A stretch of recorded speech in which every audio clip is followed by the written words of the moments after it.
you just got out of a toxic relationship only 2 months ago, so I understand it takes time. I'm down to take things slow, but if you want to disengage completely, that's okay too. And if that's the case, I wish you all the best and hope things go very well for you.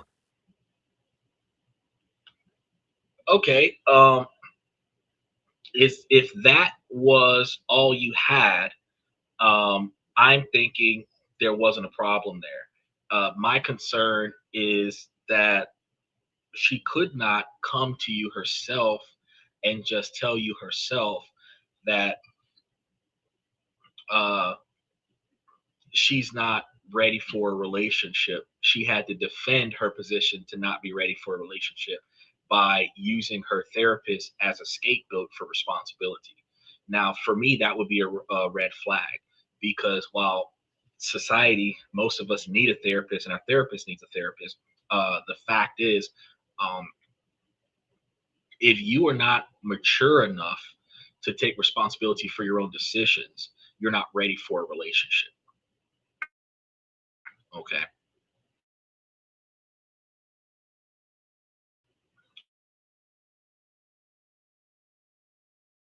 Much that she just got out of a toxic relationship because most of us have been in at least 3 or 4 or more toxic relationships since our 18th birthday.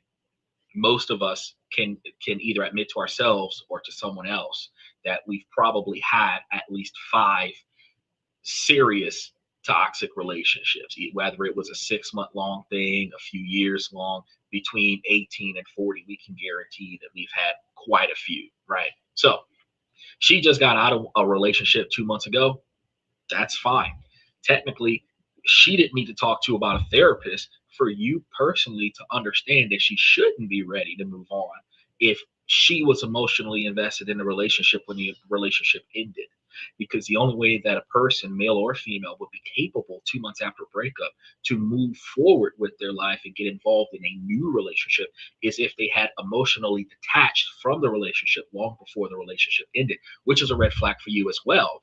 Because in that scenario, she didn't tell the person she was with that she was emotionally detached before she left. So she broke up in her mind with the other person and didn't tell them nothing, was on autopilot, receiving the girlfriend treatment for an undisclosed period of time. And then when she was tired of whatever was there, that's when she was just like, all right, let's cut it off. And any time you find a person like that, whether it's a male or a female, when you find a person like that, that is a dangerous relationship to dive yourself into because you could be failing in the relationship or they could be failing to aid in the progression of the relationship and you won't know.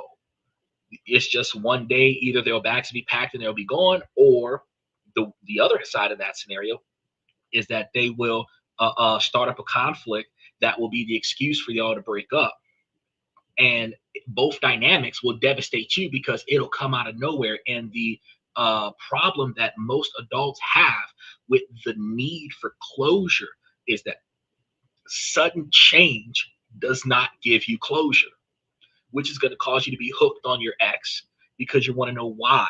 You want to know what happened, what went wrong, because everything was good on Monday and Tuesday. We broke up and we've been together for 10 years. That type of dynamic is not good for you to get into. So, not saying that that's what's going on with her, but the fact is that if that is her position, is that her therapist says it's not a good idea for her to progress forward in a relationship, then it is her decision to acknowledge the fact that you were hoping for a long-term engagement with one another and y'all can kind of keep it platonic for a few years as she gets through her therapy, and make sure that she knows that she can keep you as her first choice when she's ready to get started, and y'all can just kind of get to know each other and like linger for a little bit, because when you are dedicating the rest of your life to somebody else, you have the rest of your lives.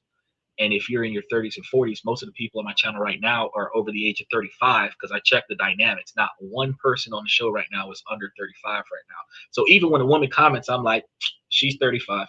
Because they don't even have from 25 to 35 in my dynamic right now. So she's not even 34. She's 35 or older.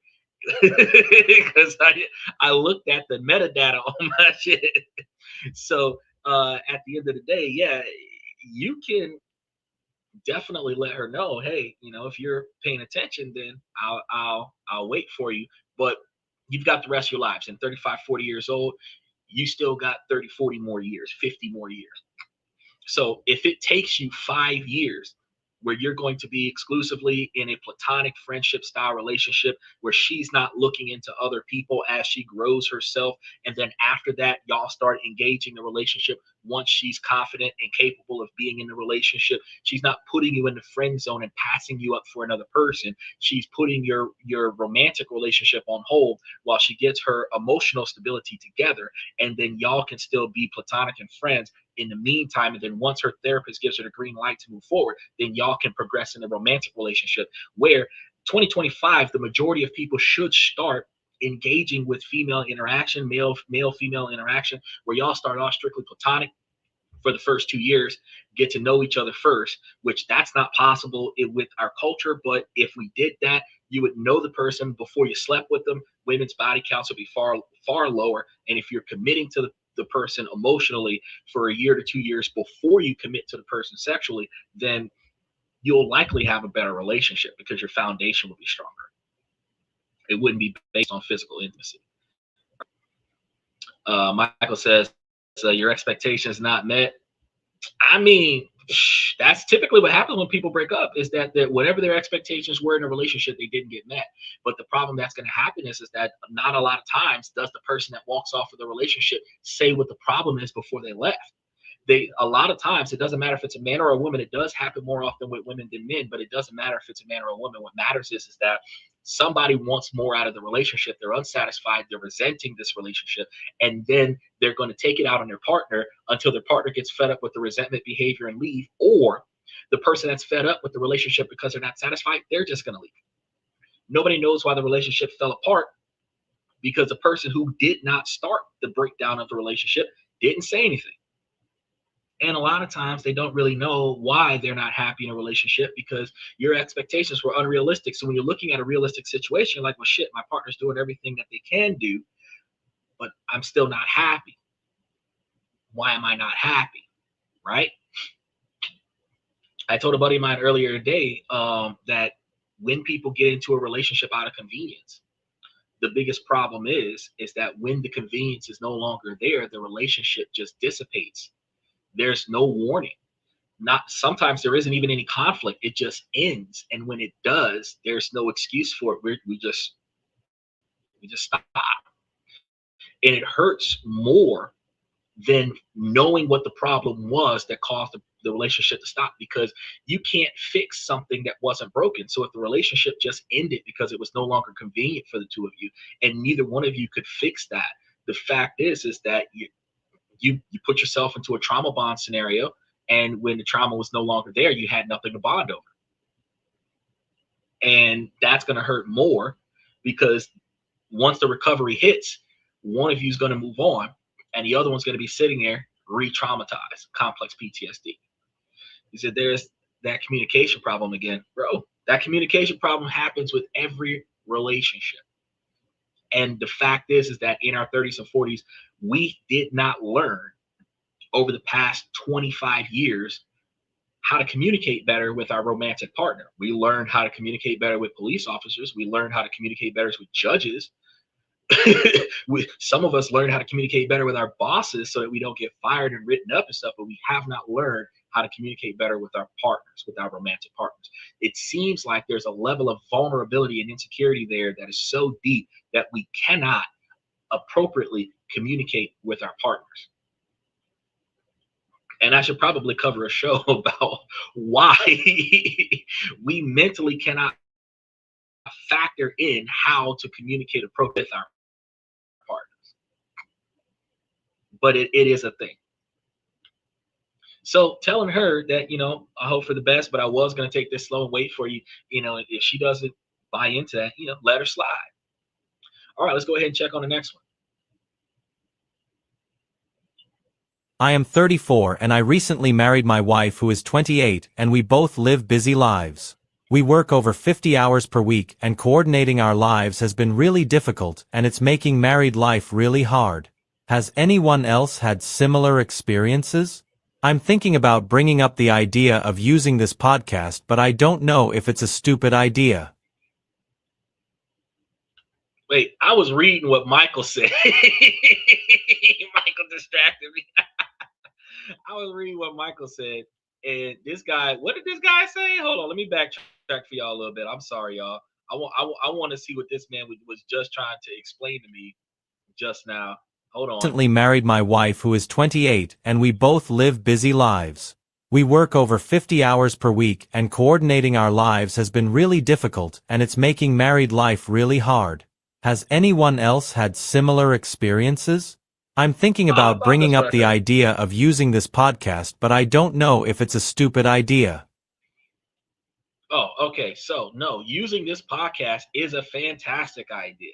So let me go ahead and start with, I had to back up, Michael. So he said, there's no saying by a famous person, there's no solution to a problem, but a trade-off. Well, the trade-off is going to be the compromise. Both of you are going to give up a little bit of what you wanted, and some of what you were hoping you were going to get, you might get. And as long as both parties are reasonably satisfied or reasonably dissatisfied, then it's a fair trade-off. But in a scenario where one person gets everything that they're looking for, the other person gets nothing that they're looking for, it's not a fair trade-off.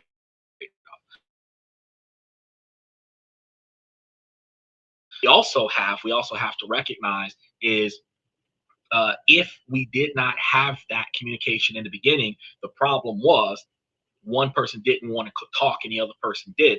And there is no trade-off there. You're going to have to start talking or this isn't going to work. Now, this gentleman wants to use this podcast in order to work on the lack of communication or the lack of availability in the relationship. I think fantastic.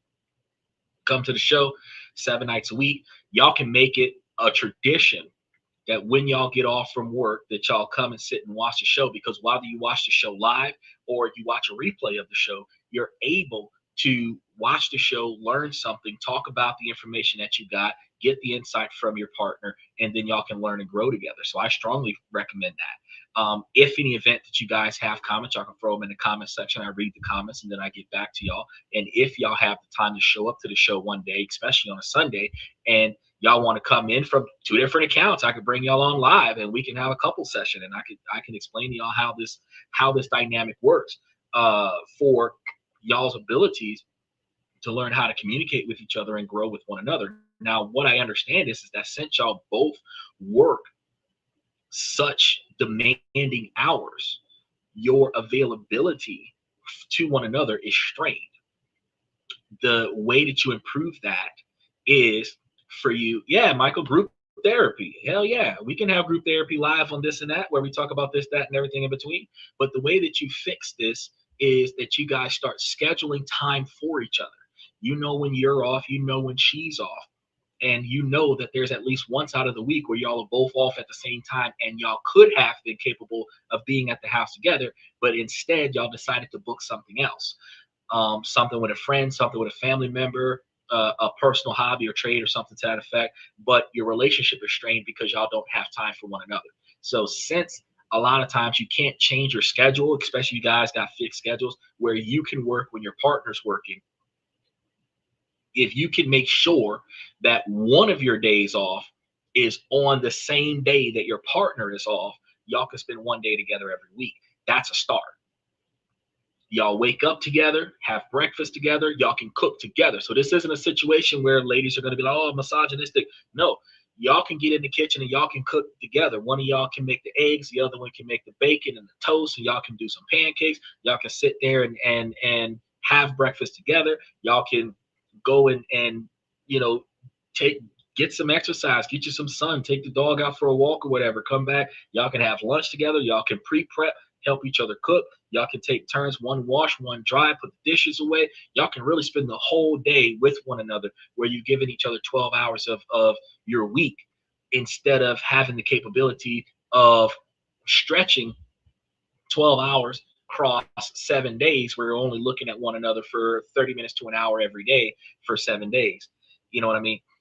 And y'all could plan something. Y'all can plan something, but just hanging out at the house doing nothing, because when you work all day, you're tired. You really want to rest. So the effort that you put into being in the same place at the same time with your partner, talking the whole day, y'all can really catch up. Even if y'all are talking about how your jobs are shitty, whatever, that would benefit you. And that's a start. Now, when I told you guys last week about being able to invest a lot of your money into building this large portfolio, in building that large portfolio, the income coming in from that large portfolio can do two things. Because not only does it build for your retirement, where you can quit your job eventually, it does give you the ability to utilize the portfolio as a second income or a third income. And then you can utilize that to say, well, instead of us working full-time hours where we're doing 50, 60 hours a week, we can dial it back and do 35 hours or 40 hours a week and have 2 full days off on the same days, where we can spend time together. See what I'm saying? So there are ways where investing for your future financially improves your relationship, because instead of you having to do 65 hours a week, where you're doing 10 hours a day, 6 hours a week, or 6 days a week, where you don't have time for your partner, you find yourself in a position where you can dial that back and get a day or two extra off. If you have to work those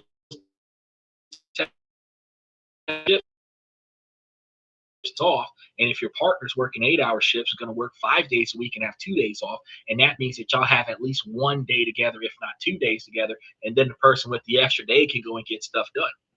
That's not y'all spending time together. You know what I mean? So yeah, I strongly recommend that. I strongly recommend all of that. Coming to the show, utilizing the show on a regular basis, or just making time for each other. But the largest majority of America is experiencing that. Over 70% of American households have 2 incomes, whether it's one person with 2 jobs or each person in the house having at least 1 job. So it's a common thing that y'all don't have time for one another, because the employers control when you show up for work, since you don't have the courage to tell them, I don't want to go to work on certain days, right? The average cost for a car today is $50,000. Shocking. Shit. Yeah, that's the average. The median number is almost close to the average, but you can find, for example, right now, about 10 or 15 years ago, the cheapest cars you can find on the market were between $10,000 and $15,000. Those same cars right now are between $18,000 and $25,000. The cheapest cars you can buy. Base models, like a Nissan Versa, used to be $10,000. Bad boy right now, base models like $15,000, brand new, right? Stick shift, right? Then when you start talking about like an Acura or a Civic, you're looking at $20,000, $25,000 easy. Fiat, way high, way high. When you Nissan Maxima or Nissan Altima, between like $18,000 and $25,000. A Corolla is $21,000. Camry, $23,000. Yeah, I looked this stuff up, bro, and it's not and brand new. This stuff is expensive, bro. And then when you start talking about those hybrid cars, they discontinued the Volt, VOLT. And now they have the Bolt, which is a mono electric car, and I don't recommend it right now because it doesn't get enough miles. And if you live in a cold climate, that battery doesn't last that long. Because there are certain states right now where it's 23 degrees outside right now. But those cars cost more than a gas powered car.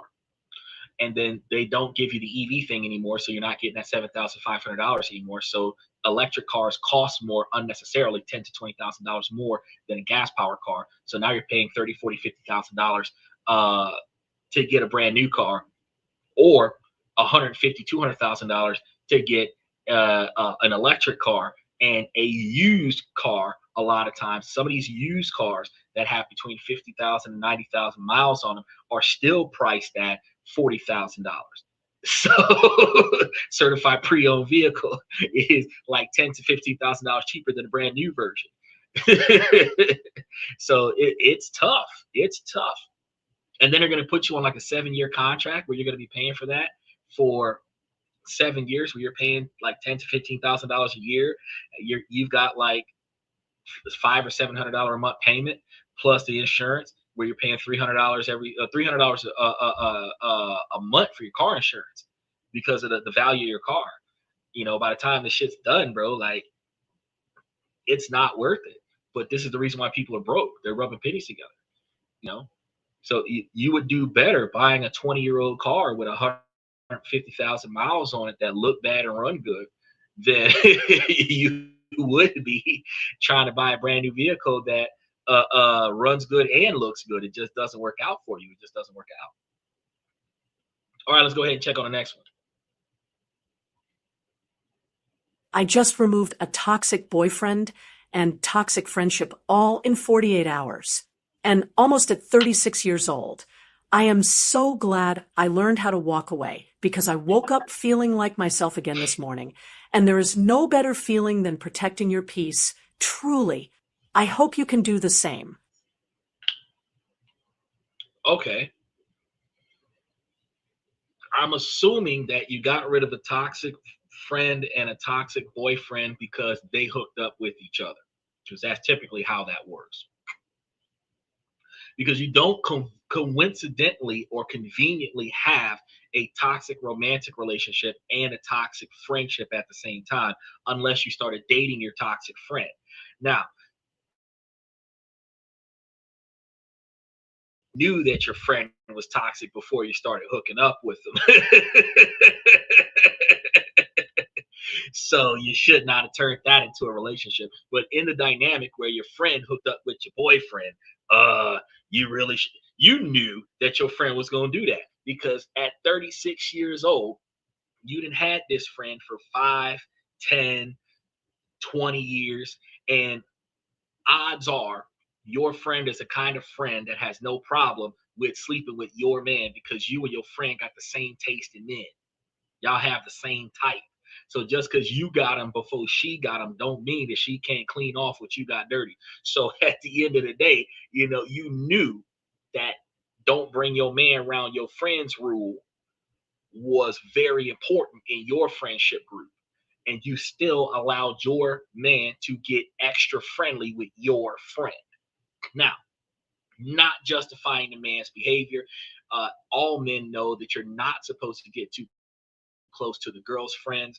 The same way you're not supposed to get close to your homeboy's girl. You're supposed to treat your homeboy's girl like you treat your annoying baby sister. Dismiss her, but don't let her get hurt. That's how you're supposed to behave with these females. And with your girl's best friend, you're supposed to treat her the same way. You dismiss her, but you don't let her get hurt, right? You're supposed to behave like the protagonist in a Japanese anime. You're the only dude on the cast, and all these girls are throwing themselves on you, and you are dodging them like they got rabies. That's how you're supposed to be behaving around these girls' friends. But that's not how guys do it, especially the young boys.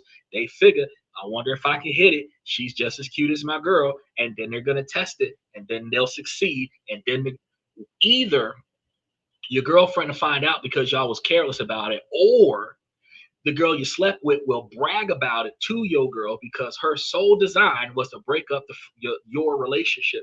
Because they do have toxic people out there who are truly going to do whatever it takes to ruin your happiness. They're supposed to be your friend, but they don't want you to be happier than them. So they're going to prove that your man is a dog by sleeping with your man so that they can say, see, I told you so.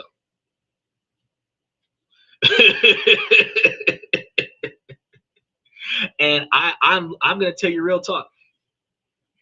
That show Cheaters, it does not test the men; it just follows them. But there's that other show where they put the man in a room and they test him to see if he'll take the bait. And if he takes the bait, then the girl will blow up on him. But if he don't take the bait, then the girl is crying and apologizing and all of that. Never test men for any reason. Don't test their temper. If you test their logic and their decision making at the beginning of your relationship. That is all you test. But you do not test their temper. You do not test their loyalty. You do not test their dedication to you, because it shows that you don't trust them. It shows that the relationship is not worth keeping, because how is he ever going to know? You're going to traumatize your man, because he's going to be in a situation where your man is going to always assume that somebody's trying to set him up to piss you off. That's going to put your man walking on eggshells, which is going to have him start developing resentment, because he's not going to feel comfortable with going out into society because he's got a partner that is setting him up. That's going to cause a relationship to fall apart. So if you've got a toxic friend, you should not have had your toxic friend in your relationship. And if you didn't trust your man, you should not have had your man that close to the people you call friends that you value. That's not going to work for you. All right, let's go ahead and test the next one. How do friends with benefits even happen? I genuinely don't get how two people just fall into something casual, when every girl I talk to makes a point of asking about my intentions and what I'd want if things got serious, sometimes even before we've gone out. Okay, so usually what happens is with friends with benefits is that one of the two people will want a romantic relationship and the other person doesn't. Now, the person that doesn't want a romantic relationship still gets horny. So they may allow no feelings attached. I can confide in you, I can trust you, because we spend a lot of time together. So it's like a safety net sex partner, right? In the mindset of people who perform this, it's better for me to sleep with somebody I know than to sleep with somebody I don't know. And when a guy is in the friend zone, he ain't sleeping with chicks all over the place because the girl he wants doesn't want him. So when she says, okay, friends with benefits, she know he ain't sleeping with nobody else. But you know what the funny thing is with friends with benefits is that even though it's an open relationship, it's not an open relationship. One of y'all is allowed to go and hook up with other people and nobody's going to say anything because that person doesn't want the other person.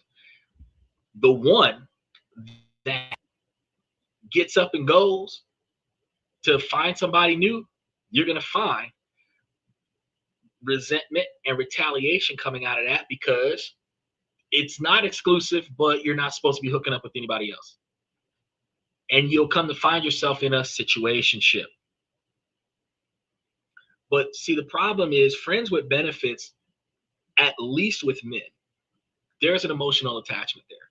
So while y'all are quote unquote friends with benefits, he cannot find a person who will be the woman that he deserves, because he is emotionally attached to you, which other women can sense, and he is physically attached to you, which other women can also sense. And he's acting weird right now because you are flirting with another guy, which means that other guys know that this guy is whipped, which also puts him in a conflicting scenario in society, because he is now being observed as unavailable and rejected at the same time. So now he's stuck. Friends with benefits is not a good thing. If you're not going to turn it into a long-term relationship, you should not allow yourselves to get involved in a physical relationship that is going to be a long-standing physical relationship. I know guys have the capabilities to hit it and quit it, one night stand, stuff like that, but there's no reason why you should be in a long-term physical relationship with somebody that has no labels, no structure, no nothing. Now, yeah, y'all want to have an open relationship where y'all are admittedly a couple that allows to sleep with other people, then do that. But you know, we've already talked about this when we covered the polygamy show a couple months back. You're going to have to communicate about how you feel different because your partner's smashing more people than you are. And no matter who's doing it, if you're the person who's not getting laid by a bunch of other people, but your partner's getting laid by a bunch of other people, you're going to feel some kind of way about that. and y'all are going to have to communicate with that, and y'all are going to have to work that out, whether your partner helps get you hooked up with somebody else or whatever. Y'all are going to have to work that out, because otherwise your open relationship will turn into a lot of fights and a lot of disagreements because y'all aren't on the same page. Michael says, I just let them know I don't appreciate it and not to do it again. When it comes down to your partner, when it comes down to the other person putting you into a romantic relationship, a physical relationship with no strings attached, you got to do more than just tell them that you don't appreciate it. You're going to have to put them in a position and say, look, we're either going to do something with this or we're not. That's it. Because one thing a man can't do, no matter how strong they are, is turn their feelings off. The woman can't do it neither. They can detach their feelings from their physical actions. But what you can't do is, when the feelings develop, is you can't just turn them off. And the first person to catch feelings or fall in love or grow an emotional bond with the other person is going to be the first person that's going to resent the open relationship. So it's just not acceptable. And you can't control that. One person's going to do it before the other. You can't control that. The only thing you can do is, when it does happen, is renegotiate the terms of the relationship. Mike says, I lived in an apartment with an apartment complex and hung a calendar on my door. These dates are open for sex. I had no problems. Well, Michael, that's because you're 71 years old, bro. Swingers mentality. There's a whole culture about that, right alongside nudist camps, where all you old people go places and y'all don't have, because you're 71. What kind of long-term relationship can you have? You could be dead tomorrow. So smash like you're 20, no strings attached, and whatever woman shows up, shows up. It is what it is. Again, because you're coming from a dynamic where you're not in a relationship. This is just a show up, get laid, and get lost scenario. It's not a lingering situation where you're 20, 30, 40 years old and you're going to spend the next 20 years not in a relationship with the person you're having sex with, kind of scenario. That's a completely different dynamic, you know. So while you can put that calendar on your door and, you know, let them come as they please, that calendar could be empty for months and you're not going to care, because at the end of the day, the person that you want is not there ignoring your feelings. That's where the problem comes in at. The person that you want for you to matter to, you don't matter to, and that is the issue. When you fall back into that scenario again, Michael, that's when you're going to be like, oh yeah, that sucks. That sucks. And probably 30, 40 years ago, you had that feeling. You suppressed it. I lived through the 70s and 80s. It was all about sex, drugs, and rock and roll. Yeah, I know. And you also lived in an era where commitment was a thing. So it doesn't change the fact that at some point you were in a situation where you were hoping this was going to go somewhere, but it didn't. And when you were in that situation, it hurt. So the people who end up in those situations, that's how friends with benefits starts. That's how situationship starts. And that happens more now in our common culture than what it did before. And I think the sex, drugs, and alcohol, the sex, drugs, and rock and roll 70s and 80s that you're referring to is now coming back in 2025 to a common practice where that's all everybody's doing is smoking weed, popping mollies, and smashing everybody that's got a pulse. And then after that, 30 years later, they're trying to settle down into a relationship. It just doesn't work. Belong to the Kiss Army. Is that Ric Flair? Oh no. Is that acronym? Acromancer? I'm familiar with Kiss. Before my time, I'm familiar with Kiss.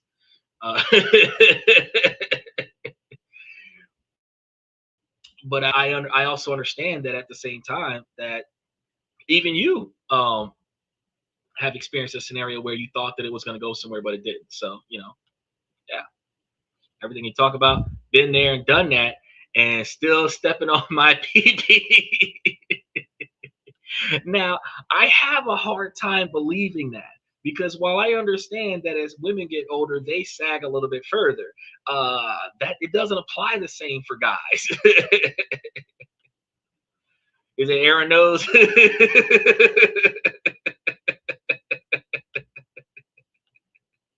Just thinking, like I don't see. Look, there she go. Hey Nicole, it's been like 2 weeks. I ain't seen you in a minute. She went put in double overtime. She was trying to get the overtime I was in before tax season. She got her first night off. I'd be looking like she ain't come in today. All right, let's see what we got going on with the next one. My boyfriend cheated. I found out my now ex-boyfriend cheated on me and lied to me the whole time. After finding this out, I decided for peace of mind to get tested for STI. Turns out he has given me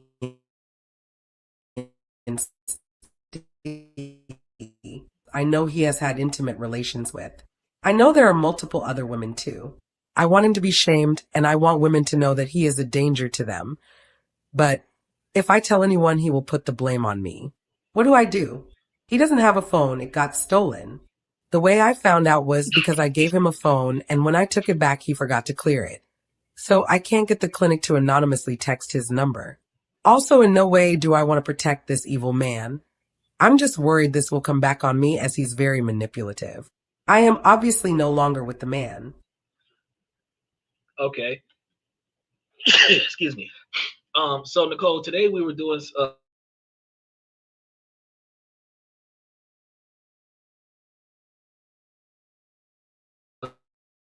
Sunday night. We did questions and comments from the fans. Yesterday we were talking about how a couple could come together and live off of one income and invest the other income so that they can make themselves $2 million in less than 20 years. And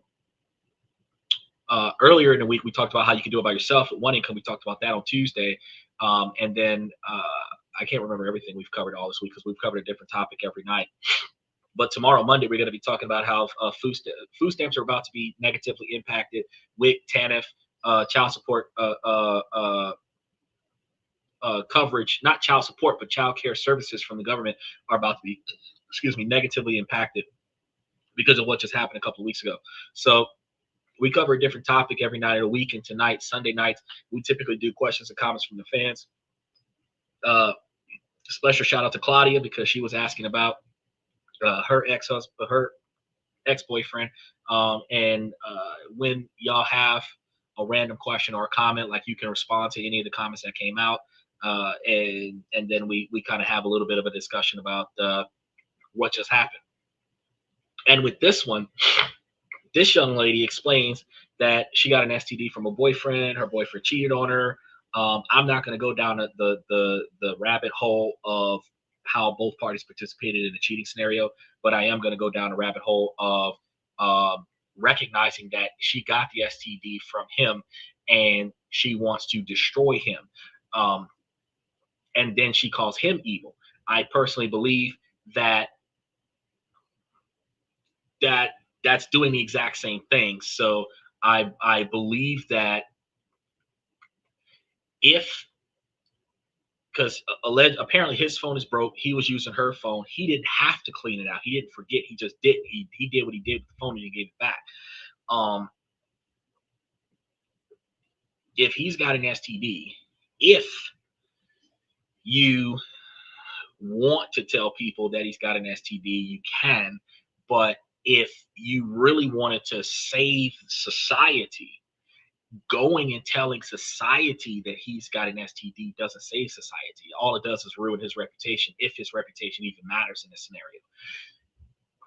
What you could do is contact him and appropriately let him know that he should have an STD, because if he was the only person that you were sleeping with, it doesn't matter if he was sleeping with other people. You didn't have it before the relationship. You had it when the relationship ended, which means that he should have it too. He should get himself tested and just leave it alone.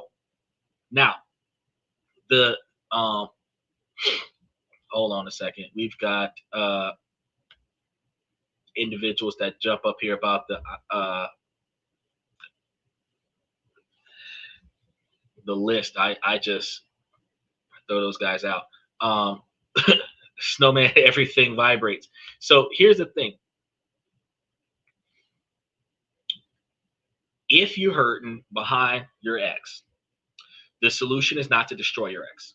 The solution is not to put all of your energy into making sure that he suffers. The solution is not to beat your boyfriend down or destroy his car or whatever the case may be. The key is to improve yourself. So your goal is to remove this negativity from your life, and then if you have to, get you some therapy, and then work on fixing your emotional stability before you move into a new relationship. That would be the best way to go. Okay, bringing yourself to the dynamic of putting all your energy, because anger and frustration is exhausting. It drains a lot of your life. Okay, you will find yourself exhausted every day because you're pissed off about this guy, and he feels nothing.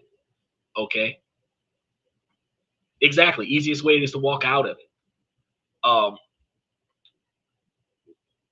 The mentality of the woman that wants to destroy her ex is the mentality of a person who is not satisfied with just letting go.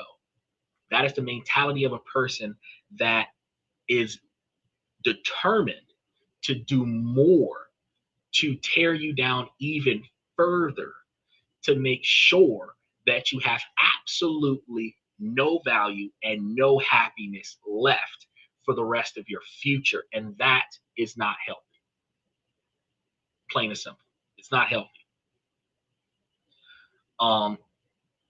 You should redirect that energy into kickboxing, take up a trait, learn a new skill. Exactly. Don't chase his problem, because she's trying her hardest. It's like, look, Chris Brown caught STDs. He was smashing so many women. The Usher, Genuine, guys get it a lot of the times. And the difference between guys and girls with a lot of STDs, women are incubators. So when a woman catches an STD, she's probably going to feel the symptoms a lot faster than a man. Men are usually carriers because they have it, and it is in their junk, and it is dispersed during contact, and that is it. Until it develops enough for the guy to actually know that he has he might have it for a few months before he realizes he's got it. A woman might have it for a couple of days, a couple of weeks, and then her stomach is turned inside out. So you can't destroy his reputation by, he's got an STD, because let's go off of the dynamic real quick of what if you told the world that he's got an STD. There is a large majority of Americans that have had at least 1 to 5 STDs over the past 40 years. Okay. And out of that majority of Americans, they don't talk about the number of STDs that they've gotten in their lifetime. They just know that they have taken penicillin for 2 to 3 weeks, and they got rid of that STD. And now they get tested on a regular basis to know that they're currently STD free. So they do not talk to their current romantic partner about the STD that they got 30 years ago. They know right now today that they don't have an STD because they've been tested within the last 6 months. Ignoring false positives and false negatives, right? But Michael says, it's his problem. Leave the problem with him. Many fishes in the sea. Right. So since she knows she got an STD, she should be on vacation. She shouldn't be on the host roll, because she don't want to spread that shit around. Her best bet is to just let this subside, let the sick clear up, go back to the doctor, get tested 2-3 times, be sure that you're clean before you start getting into a physical altercation with another person. And the reason why that is the best bet for you is because if, knowing that you just got this STD and you're taking medication for it, you end up in a romantic relationship with somebody else, you could give it to them, and the worst thing in the world is they'll give it back to you. So now you're back at the doctor again. And your doctor looking at you funny because you back again. The carrier of the same thing you got approved of a few months ago. Now, the other thing you can do though is your local STD test place. You name your sex partners and whatever their protocol is with notifying society that these individuals do have or have been involved with a person with an STD, they take whatever protocols they're going to take. And that is the most effort that you need to do, is first and last name, mailing address, whatever you got, email, so that if they're going to reach out to him and get him tested, then they will. But if they're not, just let it go. Let it go like a bad debt. Just let it go. Trickle anonymous. Well, yeah, truthfully, now this is actually a good idea, Michael, but not a lot of us do this because it's tedious and sometimes it costs money. We can't always get tested for free. But truth be told, when you meet a new person, you should have a strictly platonic relationship until both of you have enough time to get tested around the same time, so that your test results were produced after you met. Not within the last 6 months, not within the last year. Your test results are dated for a date after the two of us met to show me that right now that you are clean. Then our first night will begin. That should be the common practice with all of the stuff that's out there these days, because they've got like HPV and all this other stuff that's out there, that some of the stuff is hard to get rid of. It's not just, HIV and herpes and stuff. You've got a lot of diseases out there that a large majority of Americans have and don't know, and they're carriers of it, and you can't get rid of it. So you should get tested for most things, including pregnancy. And then before your first night with one another, y'all should be able to share those results and prove that you're both clean right now, and then hook up. If that behavior occurred, we would have less sex partners, especially if you failed the test.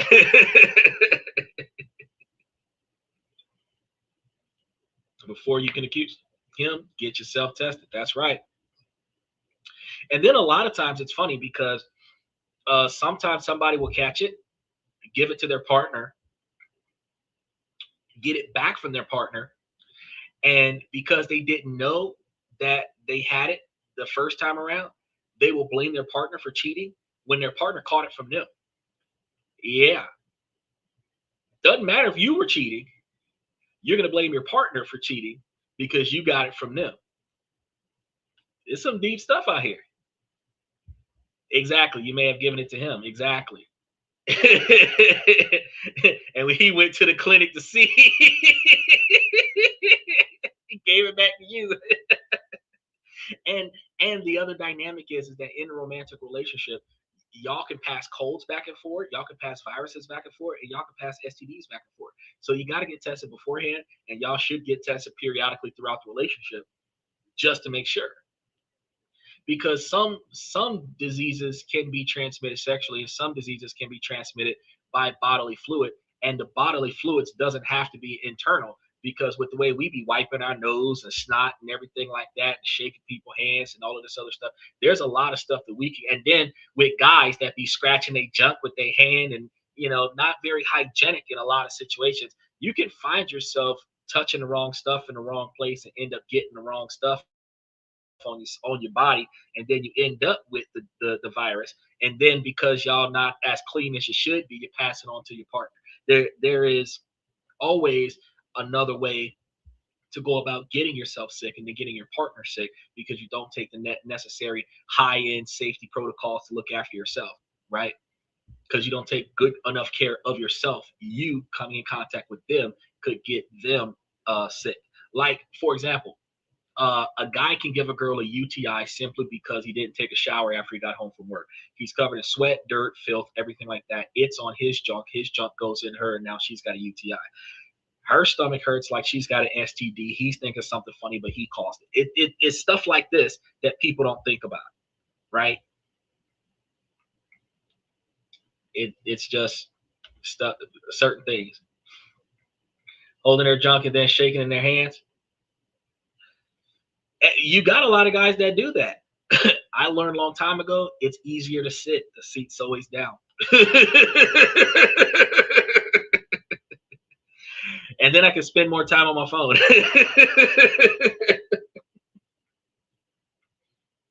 But yeah, holding your junk and then shaking somebody else's hands. So the problem there is that because some other guy could have this on his hands from touching his junk, and then he shakes your hand, and now you've got the virus on your hand, and then you rubbing your hands on your junk, you could end up in situations where you're not supposed to have it, but you got it. It doesn't always have to happen from you cheating on your girl with another chick. It's just the exchange of bodily fluids. And you have to understand that the true definition of an STD is the exchange of bodily fluids. And it doesn't matter how that exchange happens. The concentration of the disease is how you catch it. You said, I'm listening intentionally. Well, you have to, because we ain't bad mouthing the women right now. Because a lot of times when I start talking bad about the women, they start thumbing down this show and getting all because they don't want to hear it. But this is a male-driven podcast from the male's perspective that's here to help the men become better men. So I got to point out the flaws in men, and women love to hear that part. But then the other half of it is that I tell the women about how their flaws are just as bad, if not worse, than the men, because the women choose the men that make bad decisions. The men just choose the women that have hot bodies and put out. No man chooses a woman because of her decision-making skills.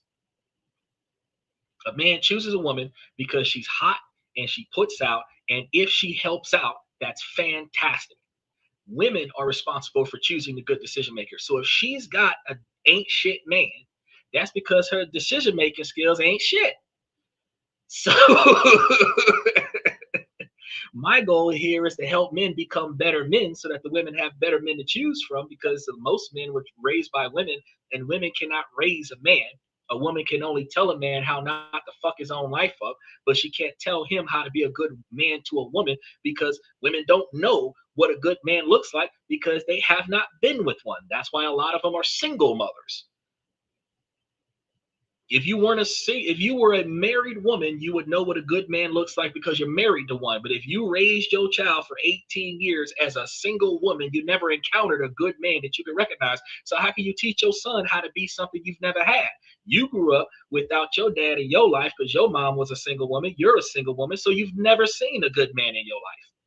So how can you raise your son to be a good man? Now you got a third generation removed of men that have been raised by women who did not know what a good man is supposed to look like. It's a bunch of boys that do what the women say because they listen to their mama, they listen to their grandma, they listen to their sister, they listen to their girlfriend. But you've lost the masculine man, you've lost the decisive man, you've lost the leader, the provider, the protector, because he's only going to do what he's told. And if you don't tell him nothing, he ain't doing shit but playing his video game all day.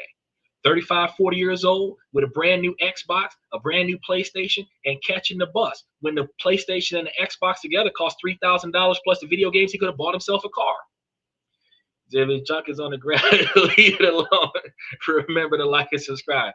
Definitely. And this is the dynamics. But I love the fact that you're here, Nicole. I really love the fact that you're here, and you should get all your homegirls to come and dive in on it.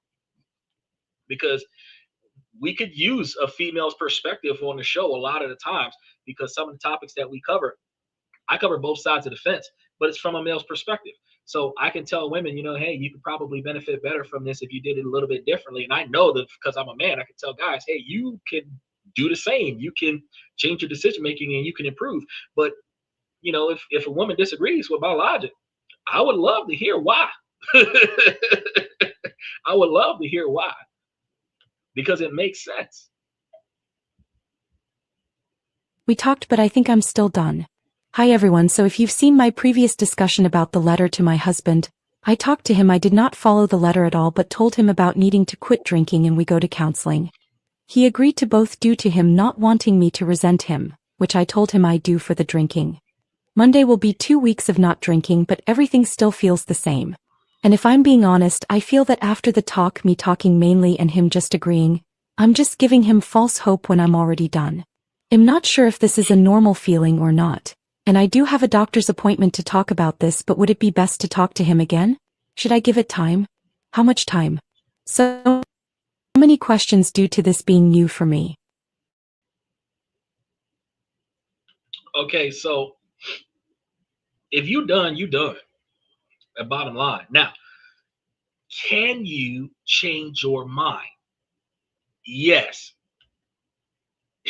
Yeah, I hit the like button, Michael. Thank you so much, Nicole. I really appreciate that. That's why Michael's the admin. Okay, so the guy was drinking. Their relationship started getting tough. She's resenting him for the drinking. She's through with the relationship, but they started going to counseling. The man quit drinking so that she wouldn't resent him, but it's too late. She's already resenting him. She doesn't want to move forward with the relationship, but he's actually showing improvement. So you have to have an open mind to the possibility that you can rekindle what y'all once had by not focusing on a negative and remembering why you got into this relationship in the first place. Then remember what y'all built together. Then you want to put forth effort to get back to that. He didn't cheat on you. He has an addiction, alcoholism, which can be self-medicated from intense stress. Most low-income families have the situation where the man is not enough and he knows it. And he will drink alcohol, he will smoke cigarettes, he will smoke weed, he will do what he has to do to distract himself from the fact that he knows himself that he is a failure in his own eyes. Okay? Before you can criticize your man, whatever you thinking about him, he done already did that to himself a million times over. You can't say nothing to him that he hasn't told himself. So what hurts him more is that when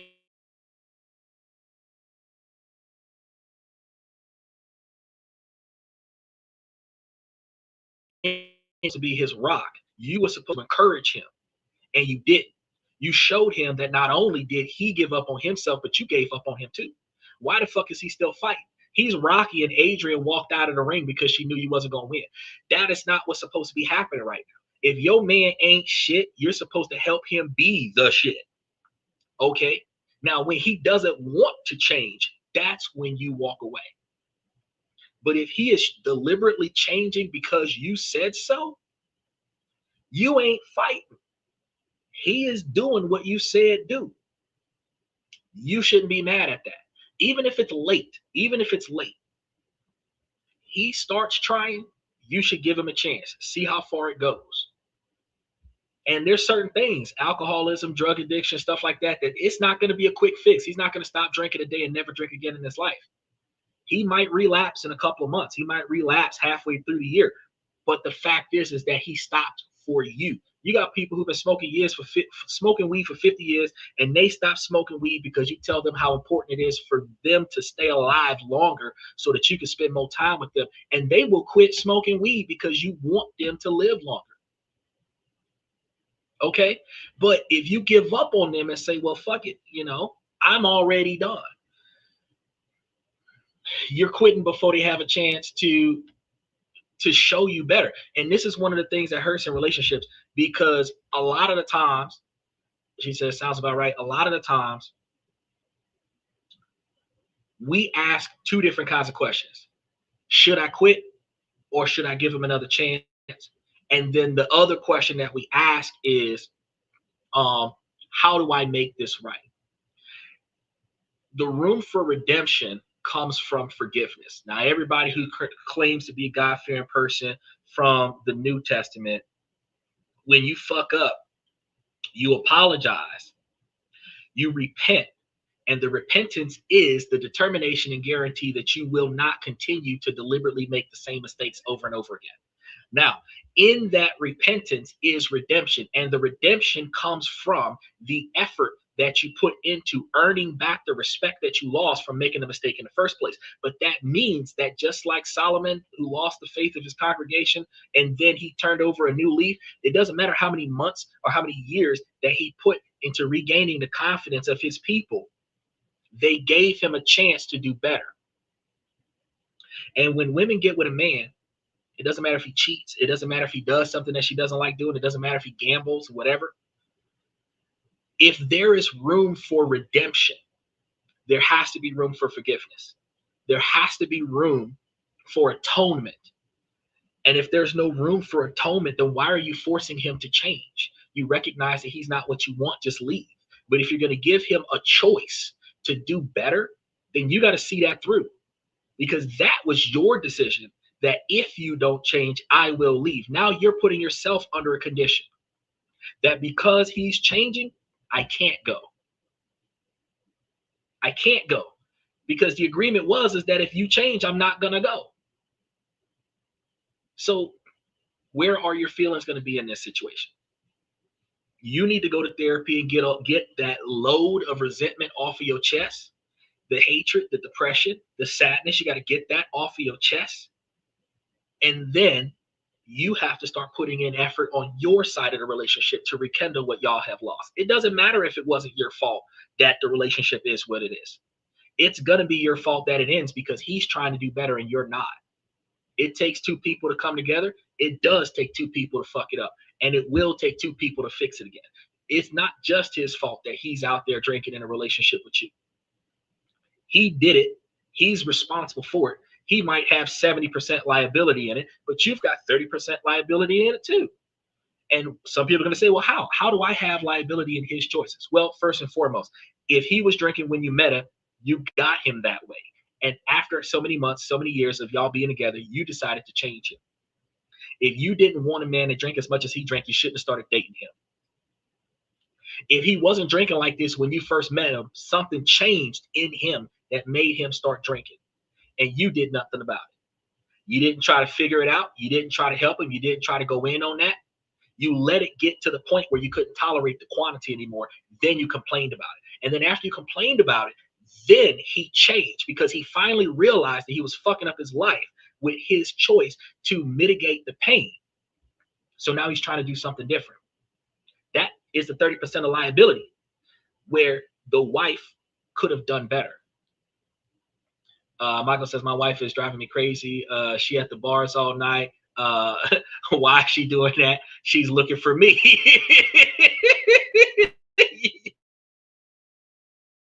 Close the house away.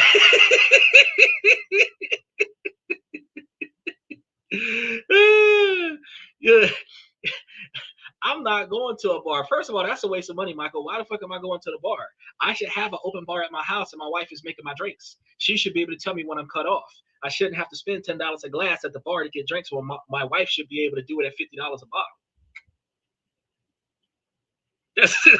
And be able to tell me 2 drink maximum, sir. That's why I believe in friends first, then lovers. It's hard to do friends first, then lovers these days because the fact is that women have historically put men in the friend zone as a consolation prize to rejecting men. So men are not comfortable with being in the friend zone, and I discourage men from being in the friend zone with the woman that they have romantic intentions for. If you have no feelings for her, by all means, be friends. But if you've got romantic feelings for her, it makes absolutely no sense for you to be in a friend zone because you are not going to be able to navigate your your feelings as a man for her when she has no feelings for you. And every time you realize that she has no feelings for you, it's going to hurt you. And every time she talks to another guy, it's going to make you uncomfortable because you're going to feel like you're being replaced, even if you're not.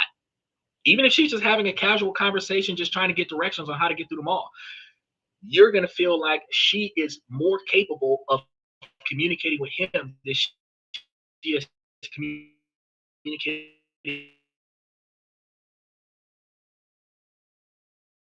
Look, it is common practice that if this person is going to be your priority, as friends, you need to make sure that he knows that he is the priority, that he is the first person on your list of dates when dates start.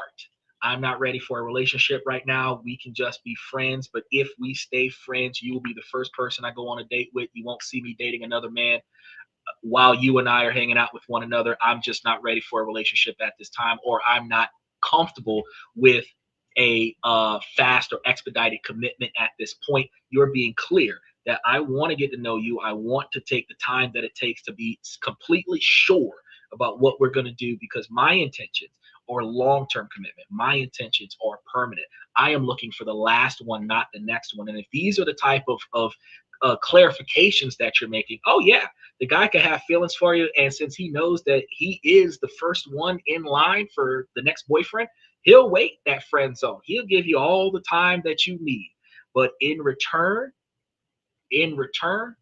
don't get another boyfriend, have a random hookup, pull another guy out of the woodwork, and then end up in a situation where he's the male best friend and you're telling him about how your boyfriend sucks. Well, no shit, because a man you should be dating is your best friend. And no man that you date will stack up to your male best friend, because he is husband material. That's why you got him as your best friend, as a safety net. So when you end up in your 30s and 40s and 50s and you're not able to pick up guys as well as you used to in your 20s and your early 30s, that's when you're going to start settling down with the guy that you put on a back burner for 15 years. And that's not fair to him. If he is not your first person when you come out of retirement and start dating, then at the end of the day, he should not be your friend. You should stay single and not looking at the exact same time. But when you have a male best friend, that male best friend is your very next suitor, because he ain't your childhood friend. Okay? And a lot of women aren't going to agree with that. But tell me a dynamic where a woman was a female friend to a dude, she wasn't ugly, and he wasn't smashing. The only time that goes down is when his girlfriend is hotter than her.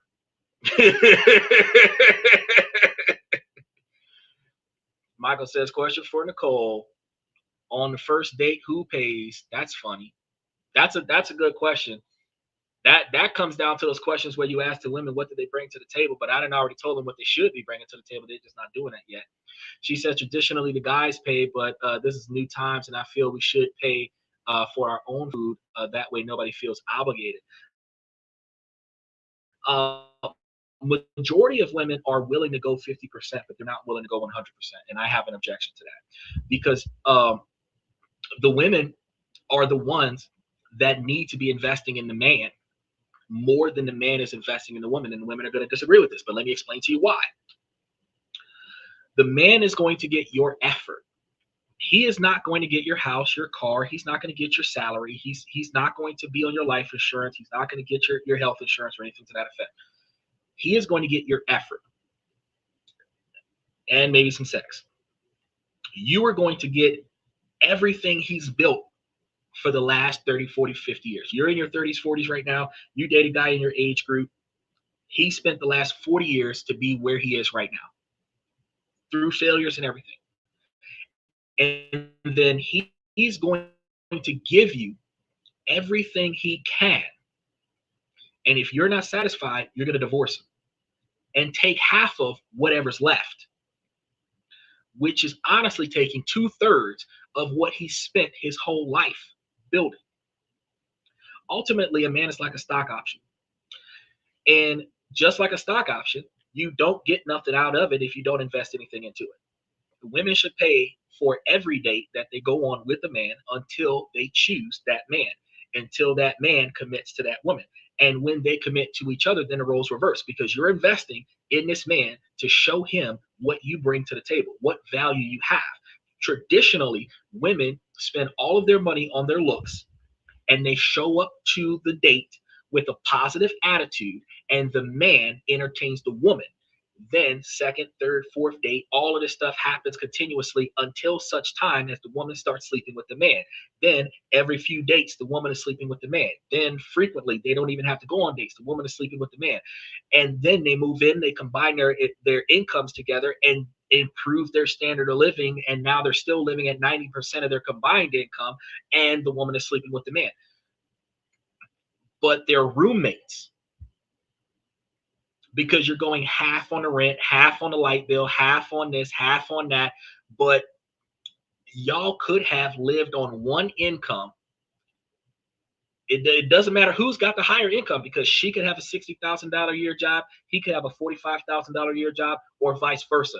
And they could just live under the higher income and take the lower income, invest it into stocks, and they could be millionaires inside of 10 years. 2 million, 1.9 million. I did the research on it. $1.9 million. Just being able to put away $40,000 a year, living on a $50,000, $60,000 a year lifestyle, and putting that other $40,000 a year away, you would not be broke. But see, what people do is, if we can afford to do more, we will just do more. You'll come out the hood where you were spending $40,000, $50,000 a year. You had a stable thing going on. You had a good relationship with your landlord, and you'll move into the suburbs. Now you're overpaying for shit that you can't really afford, so that you can keep up with the Joneses, because you got a raise, because you got this, because you got that, but you're still struggling, living from paycheck to paycheck. How you went from being an intro level position to being middle management, and you still living from paycheck to paycheck, makes no fucking sense. But the fact is that women don't invest in the men. The men invest in the women. And the fact is that no woman has a responsibility to show the man her value outside of sex in the first 10 days.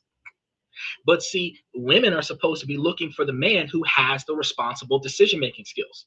She's supposed to be looking for a man that has logic and reason. She's supposed to be looking for a man that would reasonably address the situation the same way, or close to the same way, if not better than the way she would address the situation. So she should be paying for the dates to see if he's going to overspend. She should be paying for the activities to see if he's going to offer to pay. She should be paying for what he said, find a guy in his 50s, in his mid 50s, early 60s. Oh yeah, because they start getting their shit together at 45. So if you find a man between 50 and 60, they're financially stable, or they're never going to make it. Oh no, foolishness does have an age limit. Foolishness has an age limit. It's just that when they reach that age limit, the recovery is harder, because men start getting their shit together in their 40s, because they're children until they're 25 or 35 years old. When their mama not paying for them no more, they still fuck it up because they had no financial guidance in their younger years, and they just start realizing how to get their shit together between 35 and 40. They start applying that between 40 and 50. Stable man. Before that, you're not going to find a financially stable man. You're going to find a wasteful man. But if women invested in their man, he said your life will be much easier that way. Yeah, it would. Foolish is true, but these guys are more stable mentally and financially, right? Because the women will show up. She said, what is your thoughts on poly relationships? I've covered those poly relationships before. Poly relationship is the same thing as an open relationship, exclusively selecting individual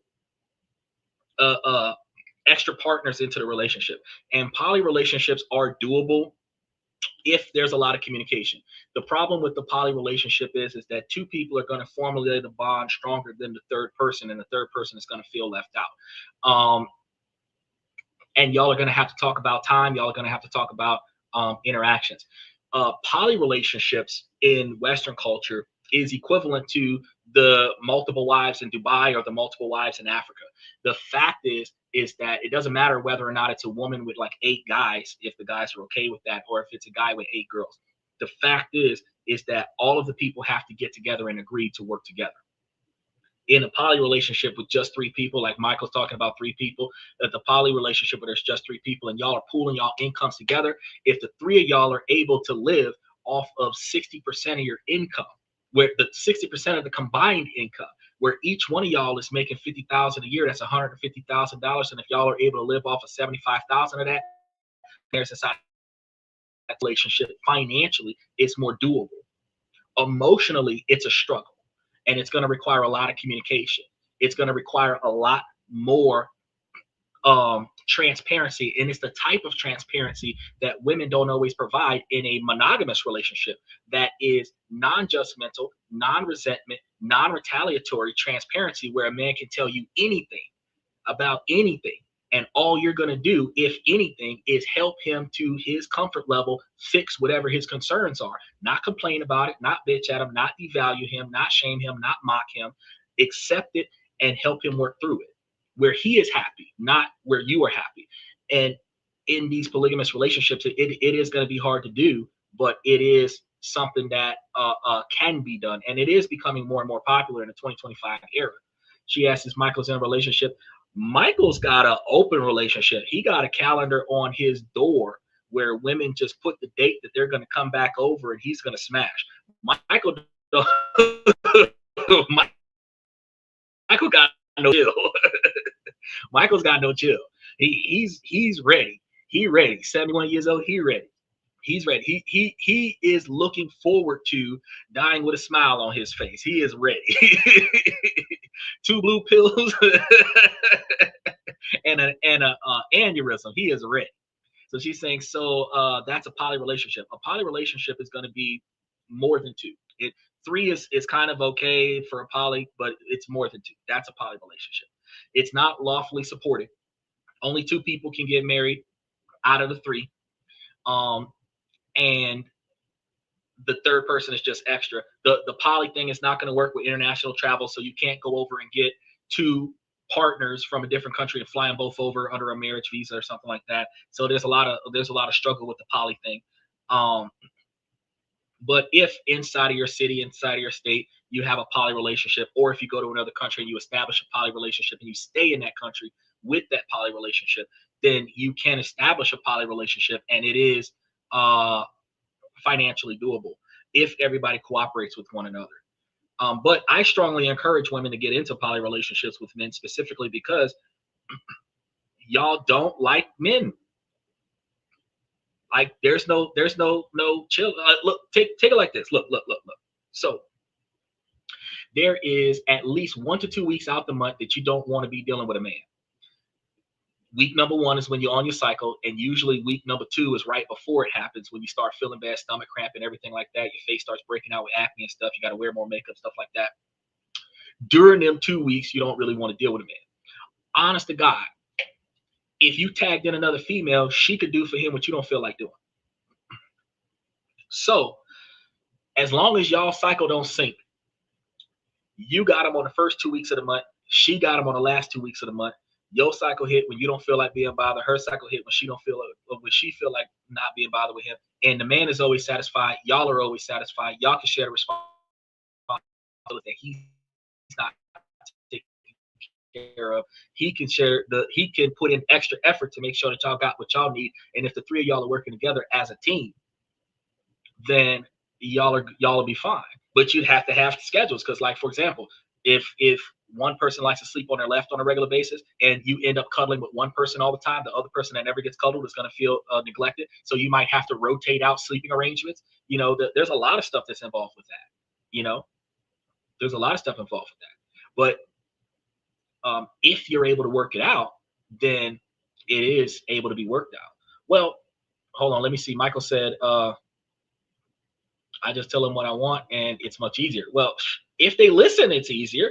But when women get 35 years old, 40 years old, and they believe that because they know what they want, a man is supposed to accept them for who they are.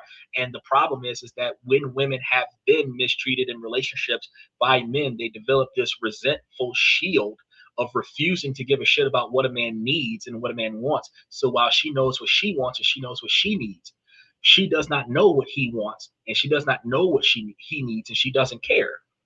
She wants him to accept her for who she is, and she will give him what she thinks he deserves. And it's going to be based off of her experience with other men. What she'll cook him the kind of food that other men eat, because that's what other men have told her that they wanted. She will do the stuff that she's done for other men because she's learned that type of behavior with other men. But to find out what the new man wants and what the new man needs, most women don't ask a man what he likes, what he doesn't like, what he needs, what he doesn't need. They'll test him to piss him off, but they won't find out what a man needs. And that's why men tell women what to do, which is a major reason why men want obedient women, because since you don't care enough about me to ask me what makes me happy, I'm going to proactively tell you what makes me happy. And now it is your responsibility to listen to me about what I tell you that makes me happy, and then apply that to your day-to-day operations. He said the female ego couldn't take it. Well, you say, well, what about love? When it comes to love, love is a choice. The emotional connection is going to typically come from the pheromones and endorphins that you guys are going to be giving off with one another. And the physical attraction is going to start things off. And then the effort that you put into each other is going to keep things going. So the dynamic that you're going to have there is that your love or another person. You scientifically speaking, you can only be truly in love with one person at a time. You can have love for more than one person. So if you're in a poly relationship, you are going to have more love for one person than the other. And depending upon how y'all fight and argue and how much y'all resent one another throughout the relationship, you will find yourself in a situation where you're going to tolerate one person more than the other. And that's going to be one of the issues that you have to get through with communication. So he said, love comes with time. Love is going to be something that you develop. That's right. I need emotional connection. What you need is a really big dog. That's what you need. He said, you clingy. You not nearly as clingy as, believe it or not. Are you a clingy person? She says, yes, you're not as clingy as the average man. Or do you like to be alone? I'm a Gemini. I do both. Your zodiac sign has nothing to do with your poor choices in life. Okay. I know that a lot of women typically lean on astrological and solar stuff, astronomy, to identify their personality. But truth be told, you want a little bit of a lot of things, and that has nothing to do with you. The year that you were born, the month that you were born, you have a lot of wants because you grew up in an atmosphere where you were able to get more things that you wanted than most people. And sometimes you could have grown up in an atmosphere where you didn't get shit. And because you're old enough to get it for yourself, you got a lot of wants that you're trying to make up for. And being a Gemini ain't got nothing to do with that. But being clingy, having a high sense of emotional attachment, typically comes from the lack of emotional exposure throughout your life.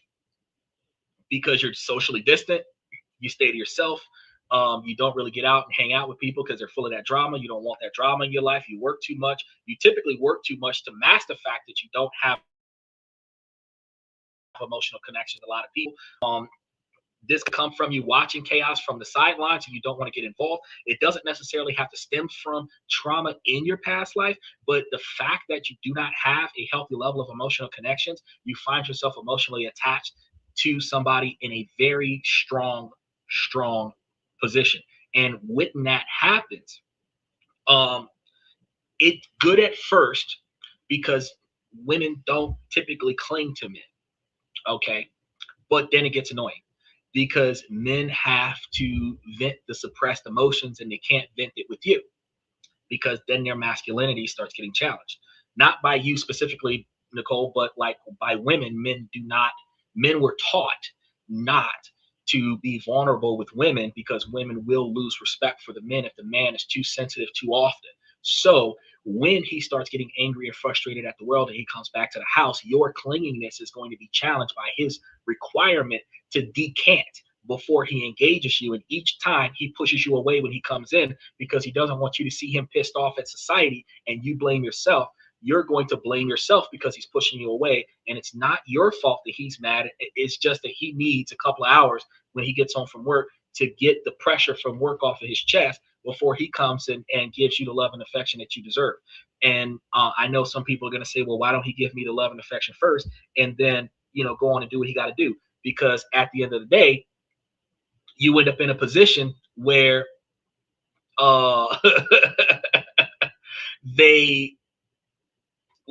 we had a shitty day. We had a shitty day, and it could have started off where we got to work and it was bad, and then it got worse, and then they tried to make us cover an extra shift, and then it got worse, and then we got into traffic, and then that got worse, and then when we got home, we were so pissed off when we got in the drive-through, but in the driveway, but we didn't want to stay in the car. We came in the house, and when we came in the house, we just couldn't because any verbal whatever would have led to a boom. We would just exploded because we were just holding so much in, and especially if it's the same thing every day. I don't want to tell you that my day's been shitty 5 days in a row because you're not going to want to hear that. But no, it's not just because you're a Gemini. And being a clingy person, recognizing that you have a strong emotional attachment, you would not do good in a polygamous relationship because you are going to feel ignored if the other two people in the threesome spend more time together with each other than they spend with you. You're going to think that because you have a lot of emotion to express that you're going to feel fulfilled by the two people. But ironically, even if you have two guys, if they're playing Call of Duty all day long, you're going to feel ignored. And you got two men that don't want to deal with you right now because they're playing NFL, whatever, and they're trying to finish their Super Bowl game, and you want at least one of them to hug you. It's just not going to work out. I'm just being for real. Is that very couple alone, even hiking in the mountains, bro? You starting up scary movies. You gonna he going hiking in the woods in the middle of the night at 26-degree weather.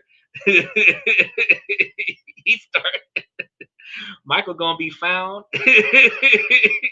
He gonna be on the next CSI.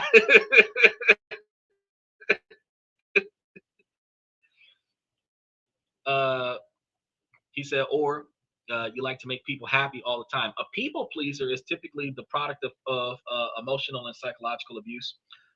That trauma requires you to feel external validation from other people, and when you're a people pleaser, you tend to cling to them for that external acceptance, and you have to change the way you do things and validate yourself, even if you got to validate yourself in the mirror. Because if you put all of your effort into making somebody else happy so that they can tell you a good job, and they forget to tell you that you did a good job, you're going to resent them and resent yourself for all the effort that you put into it because you didn't get acknowledged for doing a good job. A lot of times, especially if you do a good job all the time, I appreciate you, Michael. Thank you for coming. A lot of times, if you do a good job on a regular basis, people stop validating that. People stop telling you that you're doing a good job. They just know that you're always going to come through for them. So they expect it. Men expect it. Women expect it. When men spend money out the gate, women expect men to spend money. And when a man can't spend money anymore, she gets pissed off because she expects it. He was doing a good job when he was paying, but now that he can't afford to pay or something came up, he's not doing a good job anymore because it went from being a generous gesture, and it went from being a generous gesture to being a mandatory expectation. It went from being going above and beyond the call of duty to being the foundational basis of the bar of satisfaction. And now he has to overachieve that expectation in order to be respected by the person that used to highly appreciate his efforts. This is why men don't open doors and pull out chairs for women anymore. Because if we open a door for a woman, she's going to accuse us of looking at her butt on her way in. We open a door so that you don't have to get your hands dirty. We open the door so that you don't break your shoulder in case the door gets stuck. We open the door so that you don't get hit by the door on your way in. We open the door because we respect you, we appreciate you, and we value you for existing in this moment because you did nothing to get that door open for you. We didn't open the door because your hands were full because all you were holding is your purse. We opened the door because we appreciated you as a woman for existing in that moment. But not very many women would open a door for a man. Not very many women will hold that door open for that man. Not very many women will see a man carrying a bunch of shit and take some of the shit off his hands and help him carry his shit to his car. Even if he had a wife and kids at home, she see this man struggling. She's not going to help the dude get back to the house. Get back to his car and be like, you know what? I see this other human being struggling to do too much. Even if they're doing it for somebody else, let me help them out. But at the same time, we still live in a type of society that a man doesn't have to know your name and he'll put his life on the line to save you because that's a good man. A woman is not going to put her life on the line to save a man because it's the man's job in society to protect women. A woman is not going to go the extra mile for a man that she doesn't know, that she has no feelings for. But a man does not have to know her and does not have to have feelings for her, but he's expected by society to compliment her, to do things for her, to give her stuff. The cuter she is, the more free stuff she gets. So she puts more money and more effort into her looks so that society will give her more free shit. But if you took all that makeup off, took the hair off, took the fake breast off, took the butt implants off, take all that stuff off, take all of that expensive tight ass clothes off that's showing your camel toe and your butt crack and cover up the cleavage, and take all that money that you was wasting on your appearance and invest that financially in a brokerage account that will pay you 15 to 20% interest every year, you can just buy the shit yourself. But guess what? A man will value you more because you show financial responsibility. The fake hair that's going down your back don't show shit. The eyelashes don't show nothing. The long ass fingernails show financial irresponsibility because you spent $200 every 2 weeks for the nails. That shows financial irresponsibility. So when a man looks at that and women like, oh well, I look cute. I, you look like the kind that a man would sleep with, but you're not looking like the kind of woman that a man can start a future with, because you're showing financial irresponsibility in your first encounter. If I'm a $50,000 a year man and I want to be $1 million before I'm 60, I want a woman that is not going to spend every extra dollar that I get. Women want a man that pays for her upkeep. It's his job. It's his responsibility. Men spend 41% of their income on his girl. She only benefits from 23% of that. So 18% of that money is a waste of fucking money. So she's going to realize a 23% dip in her standard of living when she breaks up with him, and he's going to experience a 41% increase when she breaks up with him. But that also means that 41% of money they could have put somewhere else, and they would not be broke. They would not be struggling. They would not be living from paycheck to paycheck. They would be able to retire, go on vacations. Every woman puts it in their dating profile that they want to travel the world. They like traveling. Not one woman could tell me on this show 4 countries they've been to in the past 2 years. They can't, because women don't travel. They want a man to pay for their travel. The closest thing that a woman gets to traveling is girls' night at the bar, down the street, local watering hole, dance night, Latin night, hanging out at the club, hanging out with their homegirls. $30, $40 Uber drive from the house. That's traveling for women. But they put it in their dating profile. They want to travel. But you know what? If you took your savviness, because women are college bound now, they're master's degrees. These are alpha boss ladies, right? Some of them making $60,000, $70,000 a year, $100,000 a year. And these women can't get a man that makes the same amount of money than them or less and make $1 million in 20 years. They're still struggling from the time they start till the time they stop, living from paycheck to paycheck. Yeah, they make themselves look sexy as hell. But you know what? If you're living a $50,000 a year lifestyle, and I just covered this on Thursday or Friday. You can go back and look at the show. I crushed the numbers. If you live in a $50,000 a year lifestyle, $60,000 a year lifestyle off of $100,000 a year combined income between 2 low-income people, in 10 years, you'd be making close to $500,000 in your stock portfolio, which will be paying you closer to $55,000 or $60,000 a year on your return, right? Which is more than your standard of living. In 20 years, you'd be getting back double, which is 2 times more than your standard of living, which also means that you could pay for your house in America and travel the world with the rest of the money. So the lifestyle that you always wanted, you don't have to get it by getting punched in the eye by Chris Brown and thrown down a flight of stairs. You can get it by the average garbage truck driver, McDonald's worker, Wendy's worker, Waffle House. They make $72,000 a year for night shift managers. So the head cook in the Waffle House overnight makes more money than most women. That nurses, teachers, $40,000 a year, $45,000 a year. Fast food restaurants, $65,000 a year. So y'all can find men in less prestigious jobs that y'all can become millionaires with.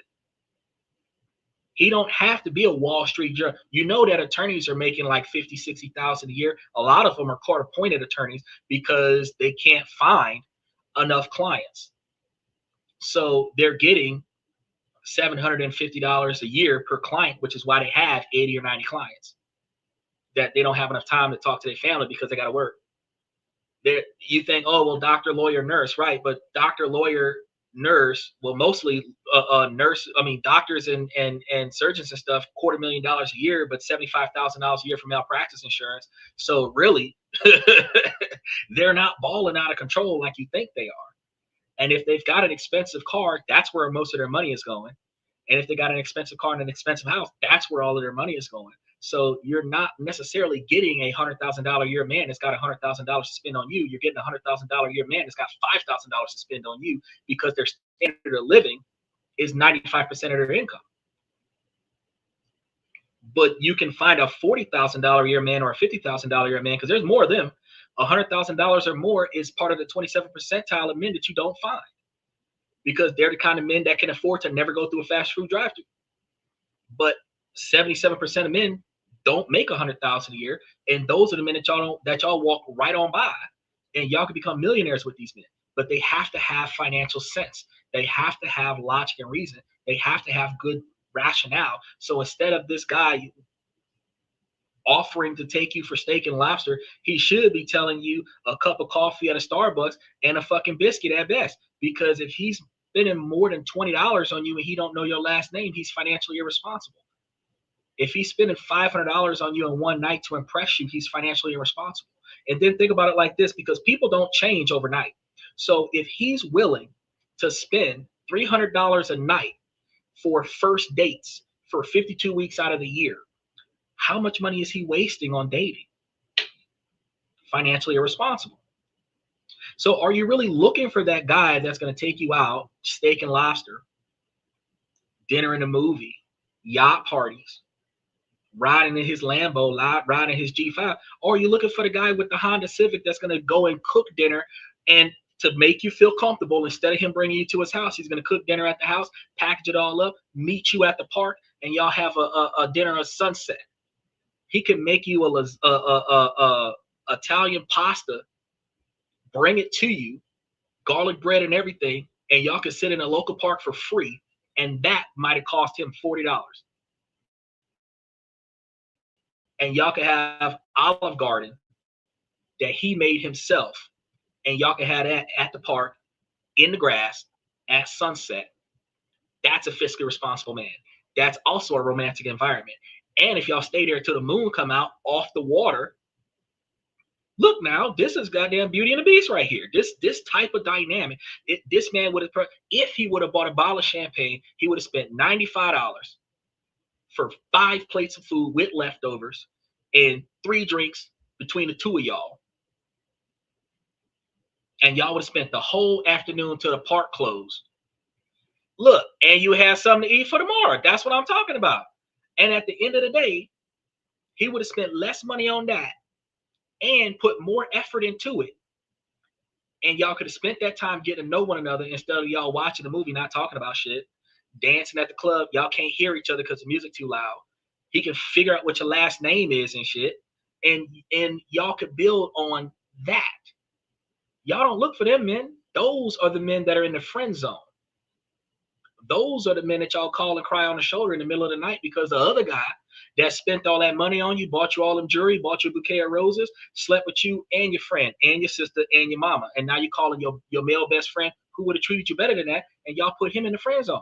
That's the reason why y'all can't find it. Y'all don't got it. Y'all are in a situation where you're still struggling to get by. You're still trying to figure out why I'm still single. And I tell y'all all the time, men do it too, but I'm gonna tell y'all right now, the reason why y'all single is because y'all stereotype. There's a certain type of man that you're looking for, and that's the only kind of man that you date.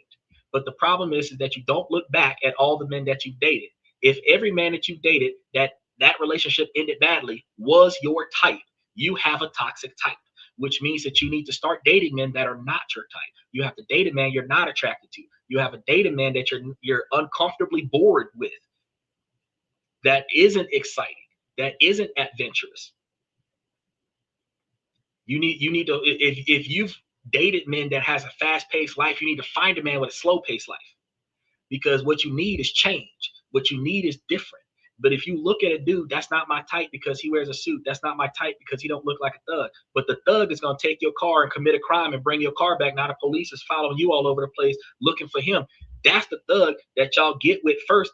But the good dude is in the friend zone. So you got to understand that when you make repetitive bad choices, you repetitively put yourself back into yet another bad relationship. But a lot of times people do that because that's all we're familiar with. Grew up in a family where the parents was always fighting, always this toxic environment. We learn that's what love is.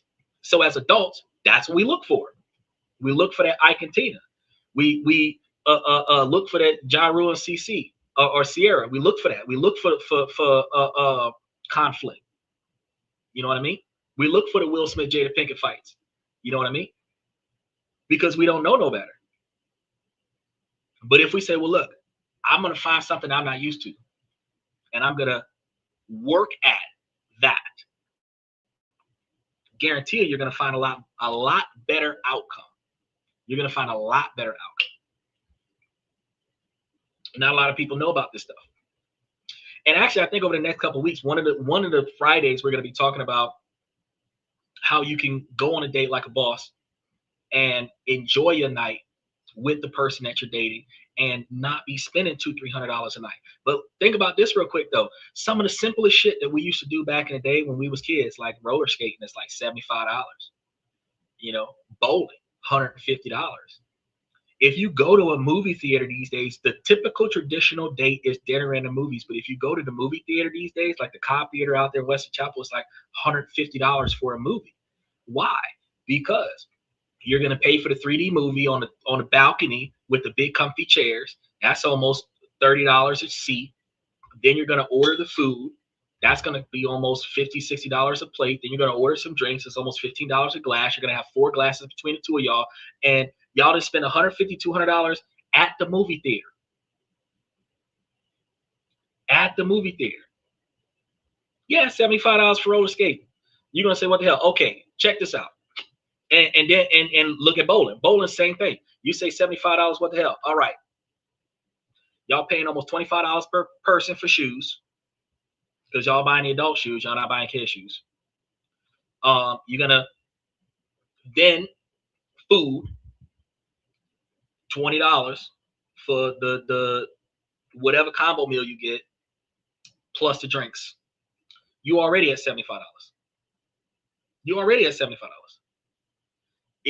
Unless you go there when they have a special where some of that stuff is discounted, you're full price. And go look at your local roller skating rink. This is rollerblades, not ice skating. Ice skating costs more money. But the shoes for the adults are usually closer to $20-25 a piece per person. So you're paying for 2 pairs of shoes. So you almost $40-50 for the shoes. And if they don't charge you for nothing else, like renting out the lockers or playing for the pool table, Pac-Man machine, and all this other stuff, the next thing you're going to be paying for is the food. And most of the food in there is going to cost close to $15. Even if y'all split a pizza, $15 for the pizza, and then y'all paying $5 a drink, that's still $20, $25. But if you already spent $50 on the shoes for the both of y'all and $25 for the food, y'all just spent $75 to go roller skate. Whether you do it for an hour, whether you do it for 5 hours, you just spent $75 to go roller skate. Take bowling, same thing. You're going to pay for the shoes, then you're going to pay for the lane. Even if you share the lane, you just spent $45 for the night for the lane and $15-20 a person for the shoes. You $65 for bowling plus food. As soon as you start buying food and drinks, that's another $20-25. You at $100 to go bowling, $85 to $100 to go bowling for the night. So simple dates are expensive now. But I mean, if you made tacos at the house, boxed them up and put them in the back seat of the car, and you went out to the lakefront and laid on the hood of the car, wrapped up in a blanket, and ate some tacos and watched the stars across the sky, that probably would have cost you $45. Women don't think about those kind of dates. When a man asks you, what do you want? When a man asks you what you want for a first date, you immediately test his wallet and you ask for the most expensive thing that you can think of. And you don't even ask it. You word it as if it is just your way of life. Oh, I like lobster at such and such restaurant, or I like steak and potatoes at such and such restaurant. I like going to such and such club. Oh, I typically only go to 5-star whatever. Right? But you don't. You typically do macaroni and cheese at the house, ramen noodles. You typically don't go out. And when you do go out, you go out with the girls and you go somewhere that's ladies' nights, which is not 5-star. And because you're getting in free. You're typically not buying yourself steak and lobster because women don't digest steak that fast. If you did steak and lobster on a regular basis, you'd probably be 25 pounds overweight and you would feel bad about yourself and you'd be at the gym all the time. So you don't really eat steak and lobster because it just would not fit well with your physique. Then on top of that, more often than not, when you don't cook for yourself, you go to a nearby fast food restaurant. Whether you go to Chipotle and eat healthy or Chick-fil-A, McDonald's, Burger King, something to that effect, you're not going to Red Lobster every fucking night for dinner. You're not going to Olive Garden every fucking night for dinner, because if you did, what kind of budget are you spending? Because even the 2 for $25 is still $25 a night for food, and 10 nights out of the week, 10 nights out of the month, that's $250. You're spending $750 to eat out when it typically costs you about $300 for groceries for the whole month. Again, you're showing financial irresponsibility, but the dynamic is, I want to see if he can afford this. That's what the dynamic is. Y'all not saying that shit because that's what y'all really do in y'all life. Y'all say that shit because y'all want to see if he really gonna do that shit. If you could come up with the best date ever, you are not gonna come with some simple shit. You're gonna come with some Aladdin, Jasmine, a whole new world kind of magic carpet ride kind of date. And the closest he can get to that, you're going to go back and tell your homegirls, "Ooh, girl, he took me here. We went there. We went this. We went that. Ooh, he's a good man." Wasteful ass motherfucker just wasted all his goddamn money on you. Don't know you from squat, because think about this. When you meet modern 2025, you're not even giving him your direct phone number more often than not. You're giving him your social media handle. So he don't even know your real name. Then if you give him a name, you might give him a nickname. And if you're feeling confident about your shit that night, you think your shit don't think, you might give him your real first name, but you don't give him your last name, you don't give him your middle name, and the only time you give him your address is when he got a nice car and he's going to pick you up in that nice car. That's when he tells you what your address is. So all he got, if he cute with an expensive car, is your first name and your address and your phone number. That's it. And he's about to spend $500 on you, $800 on you. Now, if that was your brother, you would have looked at him and said, "Boy, you stupid for spending all that money on a stranger." Doesn't matter if she personally feels like she's worth it. You stupid for spending all that money on a stranger. And then because men get rejected by women on a regular basis after the first date, it usually doesn't go to the third or fourth date. Typically, a man has to get rejected by about 500 women to find one woman to commit to a second date. That's the statistical average. They've got to tell him no 499 times before he hears one yes, right? And the one yes that he gets is going to cost him $500. And he's going to keep doing that until he ends up in a relationship. Bro, you should be saving that damn money. You should have been able to spend that $500 across 12 months. $50 a date. But see, here's the thing though. If the women were paying for those dates, instead of enjoying the night out, the women would be paying more attention to the dude, because the man is paying for the date and the woman is getting the free experience. She is paying attention to the experience that the guy provided to her. She's not paying attention to the guy that provided the experience. So you don't even get to know the guy that's wasting all his money on you until like y'all done slept together quite a few times. Think about that honeymoon phase. I don't know shit about him. He's so dreamy, right? He's so dreamy. He did this for me. He did that for me. He spent this here. He spent that there. But never do you ever say, well, shit, he got a degree. He got a career. He's got investment options. He's preparing for his retirement. He owns his own stuff, or at least he's getting ready to start buying it. He owns his own car. It's old, but that bitch run. You know, he got his shit together. You know what I mean? He's not trailing behind on child support. He ain't got no ex-baby mamas coming to his house all the hours of the night beating on the door. He ain't got no drama. He's organized. Y'all don't say that about that man. When the first 90 days that you know that guy, you know his first name, you know what kind of car he drives, you know how much shit he done bought you since y'all met. You don't know his last name. You don't know what his mama's like. You don't know what his relationship with his sister is like. You don't know nothing about him. You just know that he spent a lot of money on you. But if you was paying for them dates, you would be trying to figure out where the fuck your money is going. Because women don't spend money on bullshit. I mean, besides your upkeep, women don't spend money on bullshit. She want to know, what am I spending my money on? So what kind of dude are you? How am I going to benefit from you? If I get into a relationship with you, how am I going to benefit from this? You start paying more attention. And that's why I said earlier that women should actually start paying for the first date, for the first 5 dates, really. Until you are ready to commit to this man, you should be paying for them dates. Because if women were paying for them dates 52 weeks out of the year, she would go on less dates because one, she can't afford it, and two, the guy that she's talking to does not have the mentality that she's looking for. It's not about how much money he could have spent on her. It's the fact that his decision-making skills don't line up with her expectations. Because when you choose a man, if you choose the right one, you give him the authority to make the decisions for you so that you can focus on other shit. When you hear on social media when they're, oh yeah, the submissive woman and everything like that, exactly, code. How about the free date? Dunkin' Donuts is probably one of the cheaper dates because you can get 12 donuts, 6 and 6, 2 cups of coffee, and you probably spent $20. Starbucks, same thing, 2 muffins. You know what I mean? Special shout out to Pittsburgh, Mississippi. But yeah, you guys got to think about that. You got to think about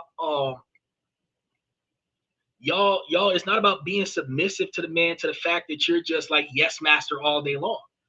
The fact is that women have a pinnacle role of keeping everything together after the man set it up. Okay, so you're supposed to find a man that's able to build shit for you, and then you're supposed to be capable of maintaining that. And it ain't just building furniture, it's building wealth too, and you're supposed to be able to keep that up. So you're looking for a man that's financially responsible. You're looking for a man that's capable. You're looking for a man that's driven. Even if he's a broke ass nigga right now, he is the kind of brother that has the ambition to be better. And you're going to put effort into this man. You're going to financially invest into this man the same way you would want a man to pay for your college and put you through nursing school so that you can go work at the local hospital. Is the same way you're supposed to be able to invest in your man so that he can get promotions on his job, find a better job, start up a business. Y'all can start up a business together, because if you find a man that's in the same field that you're in, y'all can start up a business together. If he's got a business, you should be the marketer. That's when y'all are carrying your weight as women in a relationship. If you've got a business, you better believe he would have been a fucking marketer for you.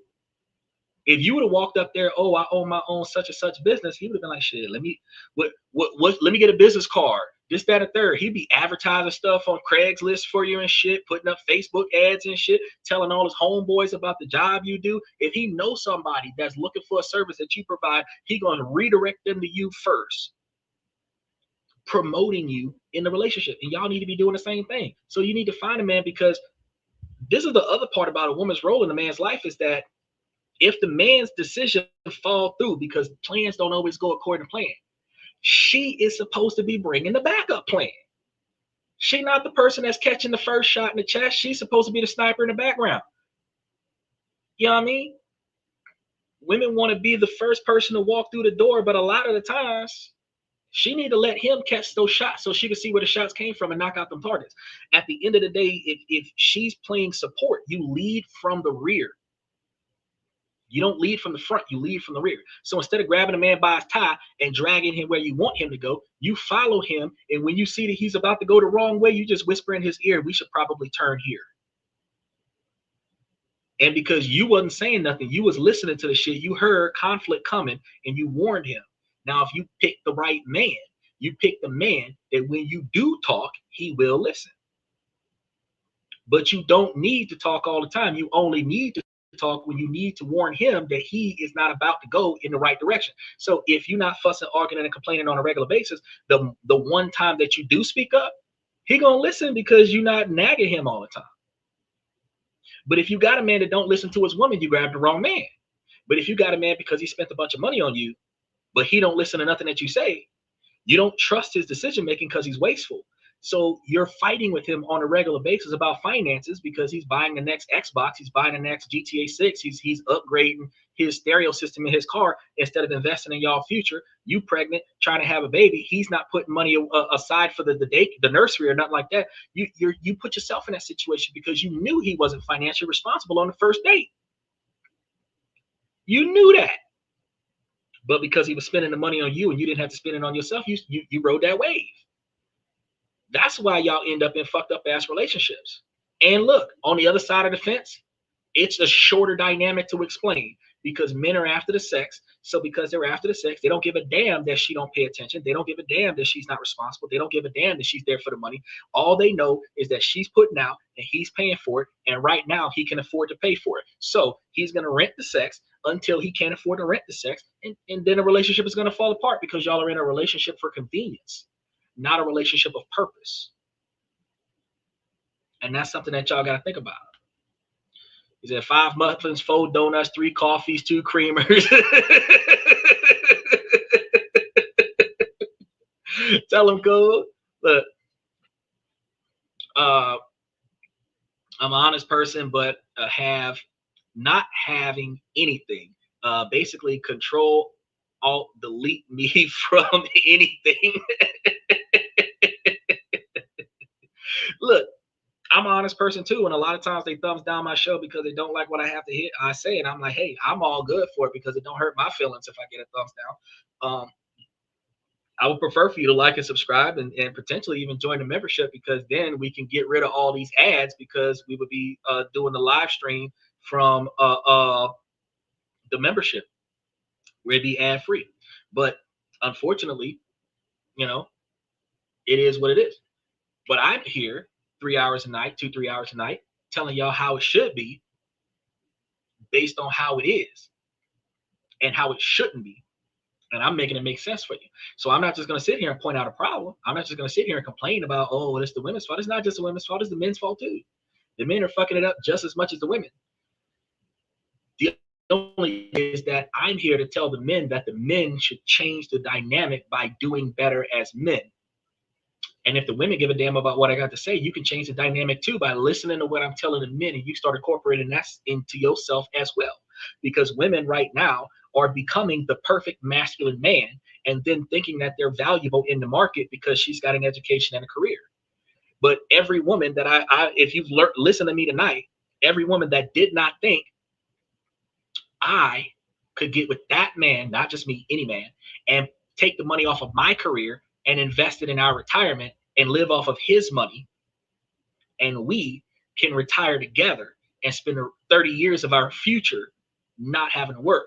Any woman that didn't think about that isn't bringing value to the rest of to the relationship. Because every woman, when you ask them, what do you bring to the table?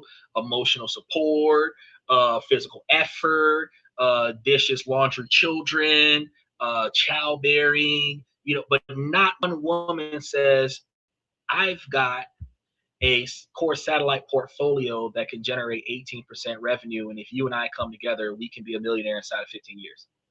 No woman says that.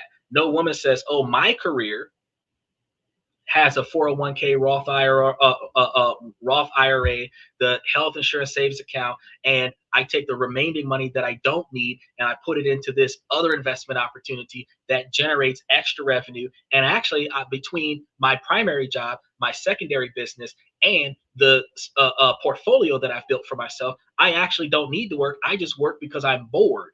No woman says that's what I bring to the table, that I bring financial value, that I'm going to invest in my relationship. I'm going to use my income to improve our standard of living. No woman says that. She says she has a career, but she's going to pay for herself. She says she has an education so that she can be egotistical and believe that she's smarter than him.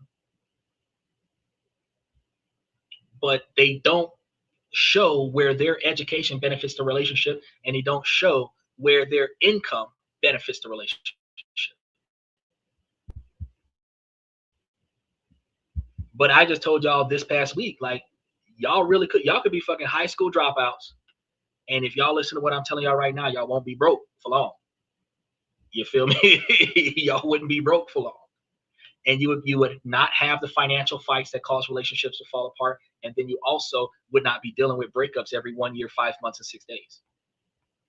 That is what people don't hang around for. Because women don't want to hear when they're wrong.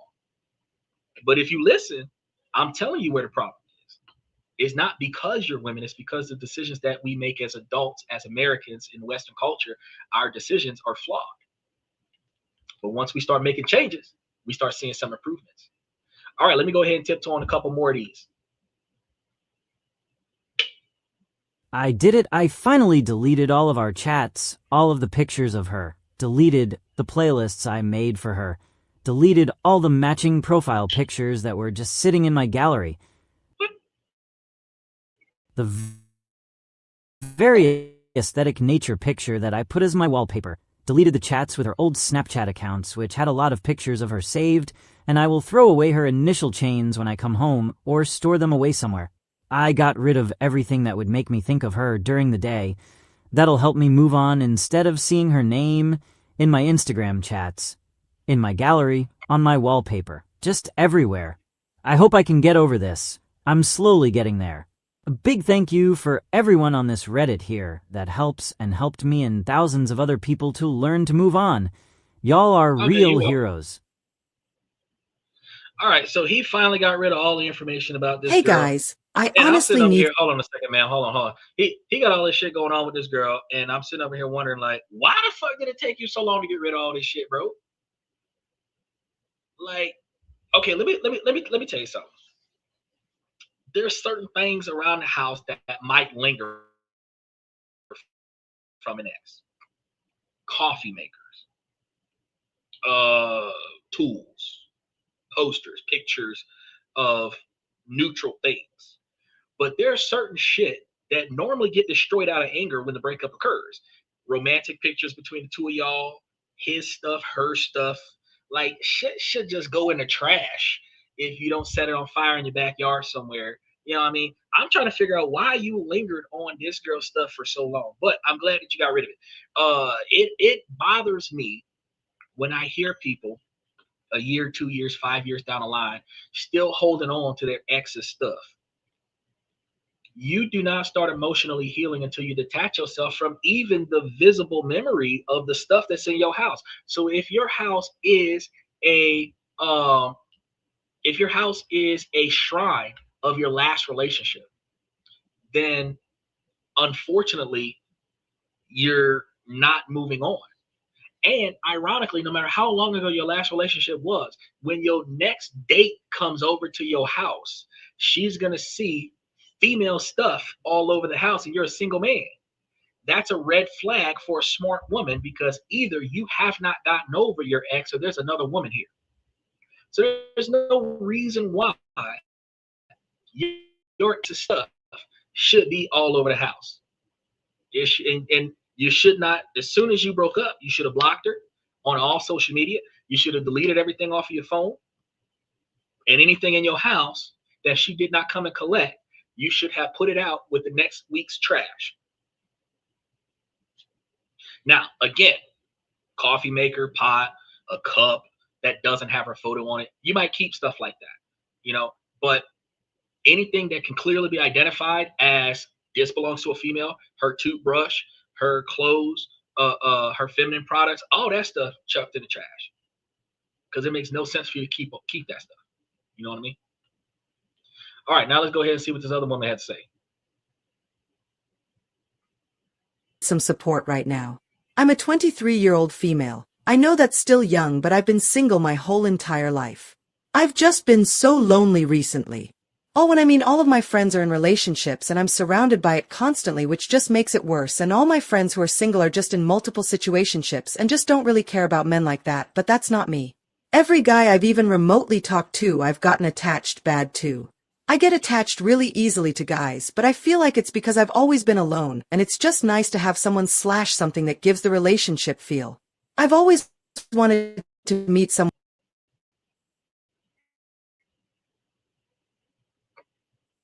organically, but it's not happening, especially after I graduated college. It's just so hard to meet people too.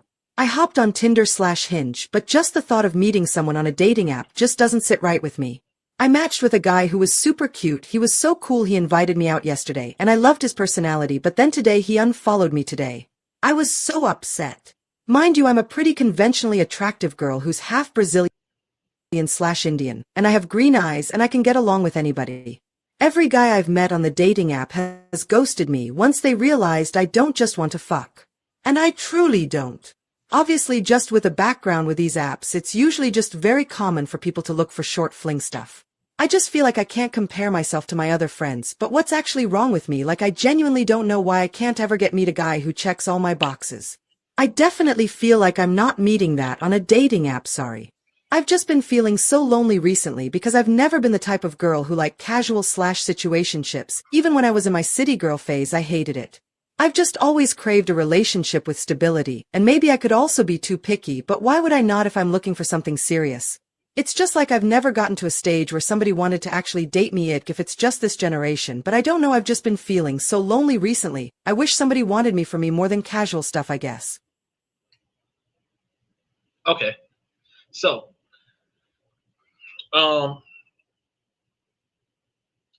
some of the guys are going to be walking away from you because you're overly clingy on the first date, and that's going to be overwhelming for them because they don't know who you are yet. It's fine in a committed relationship. It's just not okay on a first date. Doing too much on the first date can deter a man the same way doing too much on the first date can deter a woman. You have a network of people in situationships, which means you don't have a network of people with healthy relationships. So you're typically keeping yourself out of the conflict and the chaos, which leaves you clinginess. My recommendation for that is for you to build platonic relationships with individuals that do not have romantic intentions for you so that you can get a little bit more emotional fulfillment so that you are not so clingy. Now, your dating profile. To fix your dating profile, you have to take any sexy photos down and put serious, I'm not about that bullshit kind of photos up. So bathing suit need to go, beach need to go. You need to put a profile up that shows who you are. And a lot of guys don't read the bio, but if you're going to put the bio in there, your bio needs to be about who you are as a person and what kind of man you're looking for. And travel should not be in your biology at all. You need to make sure that it is clear that you're only dating to marry, long-term relationships only. Anything not that you're not interested in, make sure that that's towards the top, because just like every advertisement, the first couple of sentences, people lose interest. But if they're going to read the whole thing and you're going to put a gigantic autobiography up there, you need to explain more about what you're expecting to find and how you observe yourself as a person. The photos that you're going to put up there is going to do more talking about your hobbies. The photos you're going to put up there is going to talk more about your interests. So instead of talking about how you like to hike and how you like to travel and how you like to do certain stuff, you can put up a photo of you in 13 different countries and they will see that you travel because you have 13 different photos from 13 different countries. If you like to hike, you should have a photo of you hiking. If you like to cook, they should have a photo of you cooking. You should take a photo of you doing the things that you like to do and use those to explain your interests. But they should always be appropriate photos. You shouldn't have back shots where you're looking back at the camera or nothing like that, bent over in the 304 pose or nothing like that. You should never have photos with you at the club, holding drinks, smoking, stuff to that effect. You should carry yourself professionally, because if you want men to respect you for who you are and what you bring to the table, you have to look boring. You can't look sexy, because if you look sexy, men are going to want to sleep with you, and that's not what you're wanting. How you doing, Claudia? Special shout out. She said, what are we talking about tonight? Tonight we're doing questions and comments from the fans. You're 2.5 hours in. We had a lot of stuff going on today.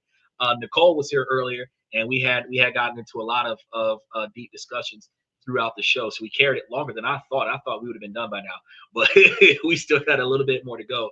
The lady that was just up here was talking about how she's having trouble with finding the right person, and she's having trouble with doing stuff on the social media apps. And I was explaining that if you change the way your profile looks, you'll attract different people. If your profile looks more professional, tell you about it. A lot of it is in the comments, and one of the best parts about YouTube is that if you scroll up, the comments are usually still there. So, and the other best part about it is that if you rewind the show, the beginning of the show is also still there. So even though we're live on our 16:9, and I do believe on a 9:16, you have the opportunity to back up 45 minutes. But earlier we talked about polygamy. We talked about why women should invest more in the first date, why they should invest in their men, why failures in a relationship happen because when the man gives up on himself, the women are supposed to show the support to the man, but they don't always do that. How men need to get their shit together, how women can be financially successful on their own, or use their career to boost their retirement, where they're actually bringing value to the relationship besides just emotional support and like physical effort. We talked about a lot of things today. We really covered the decision making skills and how a really good, awesome, and romantic date can be something like a guy making pasta at the house, boxing it up, and meeting you at the local park at sunset and having a romantic dinner on the grass, especially in front of like a pond or a waterfront where y'all can look at the moon and watch the stars and enjoy each other's company for under $50 instead of spending $100-something at the skating rink or $200 bowling or $200-300 a dinner or and a movie and all of these activities where you don't pay attention to each other, and telling women how to focus more on getting to know the other person so that you can make sure that the man that you're selecting has good decision making skills. Because if women found men that had good decision making skills and men found women that were more supportive, then it would be a healthier relationship. Because if men continue to chase women for the fact that they put out and they're attractive, and women keep chasing men for the fact that they're spending money, the character of the person and the personality of the person is not going to be seen. And the first 90 days of the relationship is just the man entertaining the woman, and not so much the man getting to know the woman or the woman getting to know the man. And then down the line, they end up not liking each other because once the money stops flowing and once the sex starts coming out, they end up in a position where they don't like the rest of the person. So they showed up because of what they were getting out of the first encounter, which was either physical contact or free entertainment. And they stayed for that until they realized that this isn't enough. And then the relationship just kind of phases out. Fundamentally talking about how a lot of times relationships start out of convenience. And when relationships start out of convenience, once it stops being convenient, the relationship phases out, and you don't need an argument. You don't need somebody to cheat on somebody. You don't need like a catastrophic scenario to happen. It just doesn't benefit you guys anymore, and y'all just stop. And a lot of times in those situations when a relationship phases out because it's no longer convenient, y'all have a mutual agreement that we should just call it off because we don't know why we're here anymore and we're not benefiting from this. And those are the kind of relationships that hurt the most, because you didn't do anything wrong. It wasn't broken. It just didn't work anymore. And most adults like closure, and you're not getting closure from a situationship out of convenience that ended itself because it was no longer convenient. So that's what we were talking about. And that kind of leads to the woman that was just here talking, because she's 23, which is old for a woman. And she is not understanding why she is not able to find the person that she's looking for. And that's because she's advertising herself to be overly attractive and sexy, and it is not attracting the man that she wants. Women more than men have to dress the part. So if you want a man that respects you for who you are, you have to not dress sexy. Ironically, because the more sexually attractive you are, the more men are thinking about sleeping with you. And that is going to increase the quantity of contact that you have from men that only want to sleep with you. So if you're not sexually attractive, you're a little cute, you kind of got a little bit of a professional going on, they look at you like, okay, she's got her shit together, but she doesn't look like a hoe. That's the girl, like, oh, she's got that 70s show look, or she looks like a politician, or she's got that old school conservative look. She's modest about her attire. She doesn't have her cleavage hanging out. She doesn't have her camel toe hanging out. She doesn't have the crack of her behind hanging out. For the first time, I'm looking at a photo where I don't see a print. That is the type of photos that a guy is going to be like, well, what else does she have? You know what I mean? And that will kind of help. Go bananas in the park. The Friends theme song. Exactly. So look, Rachel, Phoebe, I mean, they never looked provocative. I know that was a TV show, but the fact is that the way those women look on a day-to-day basis, they never looked ratchet. But dating profiles right now, almost every girl on a dating profile has at least 1 to 3 bathing suits. Low skirt, or no, high skirt, short skirt, low top, belly button showing, all of this, like the least amount of clothes that they can wear and not get banned off the profile. They typically have 1 to 3 outfits like that on their profile out of the 5 max that's up there, right?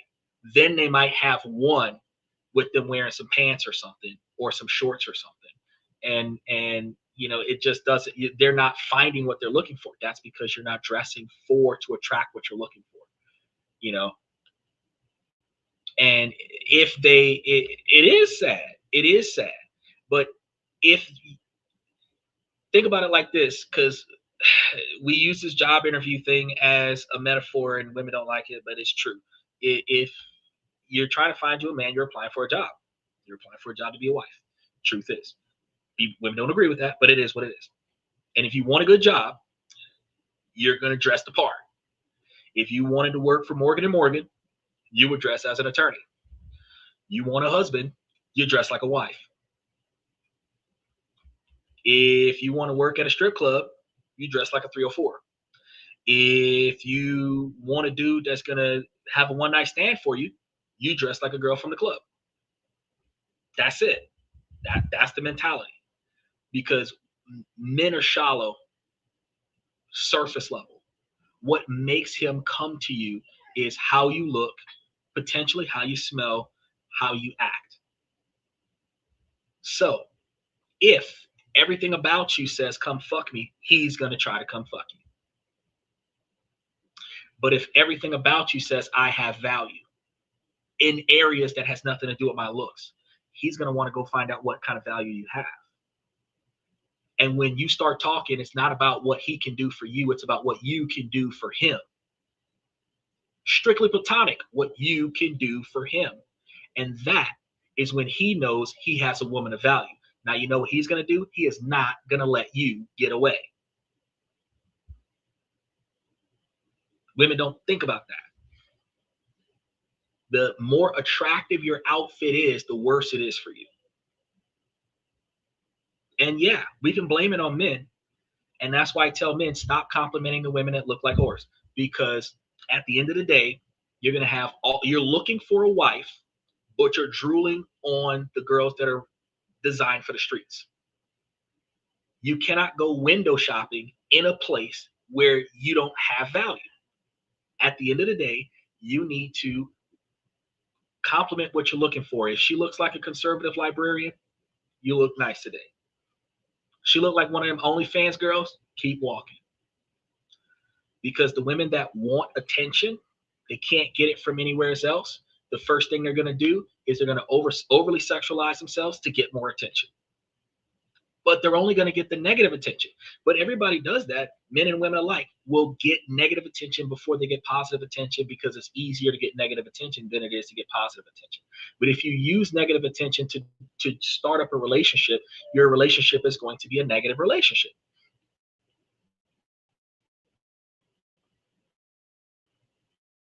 He said, everything will work out, just compliment them all.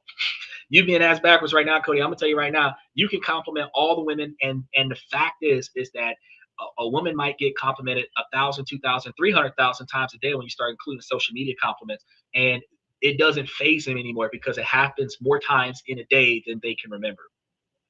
Men never get complimented. If a woman walked up to a stranger and said, "You look nice today," and just walked off, he might try to stop her, get her name, get her number, and try to get to know her, because men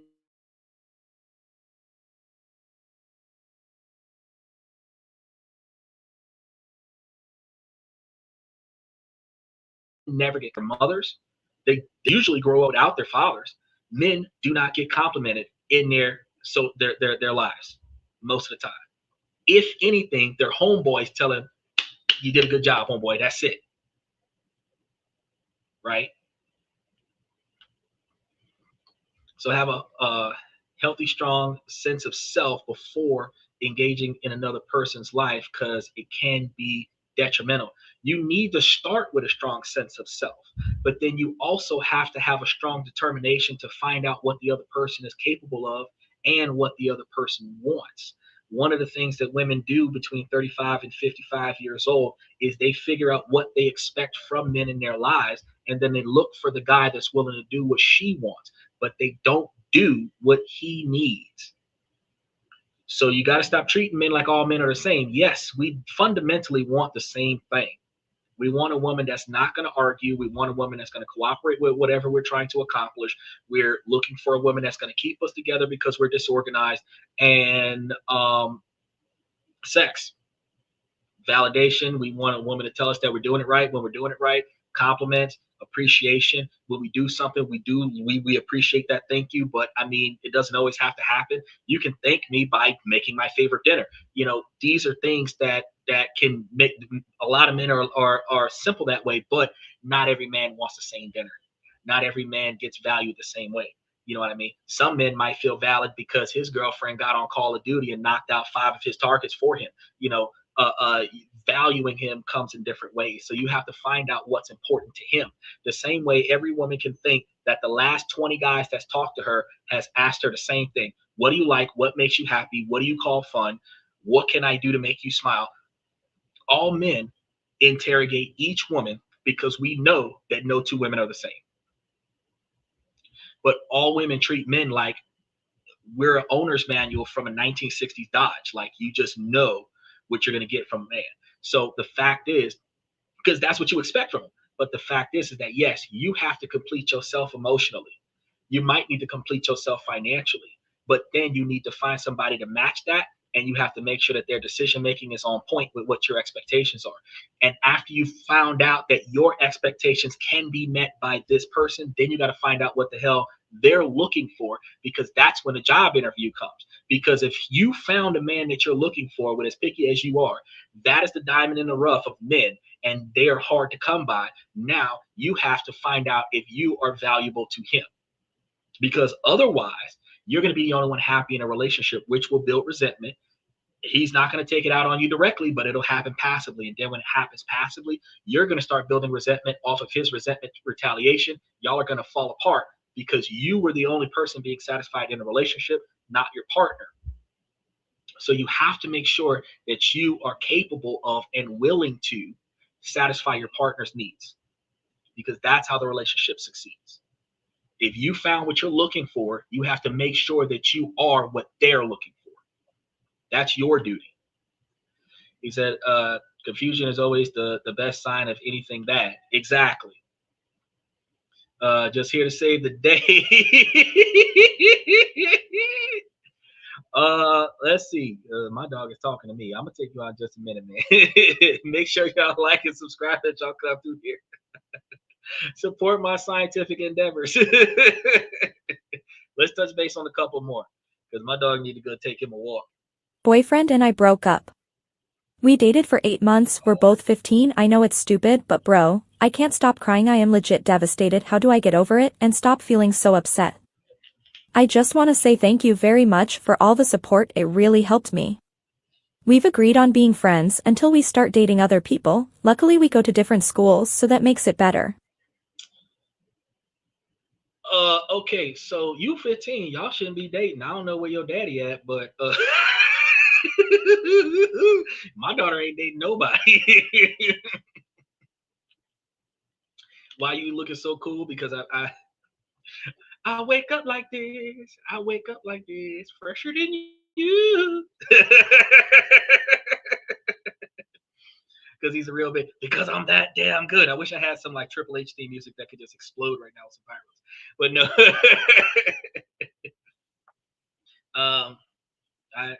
It just so happens this way. That's why I look the way I look. At 15 years old, your first relationship, it sucks. Focus on your schoolwork. That's my recommendation on that. You look like Link from the Matrix. Oh, the one that got knocked off in the first episode? Dang, I could have at least been like the guy who trained Neo or something. She got she talking about I look like the dude that got knocked off first. Ooh. Do the water hold like Steve Austin. We got 2 bottles of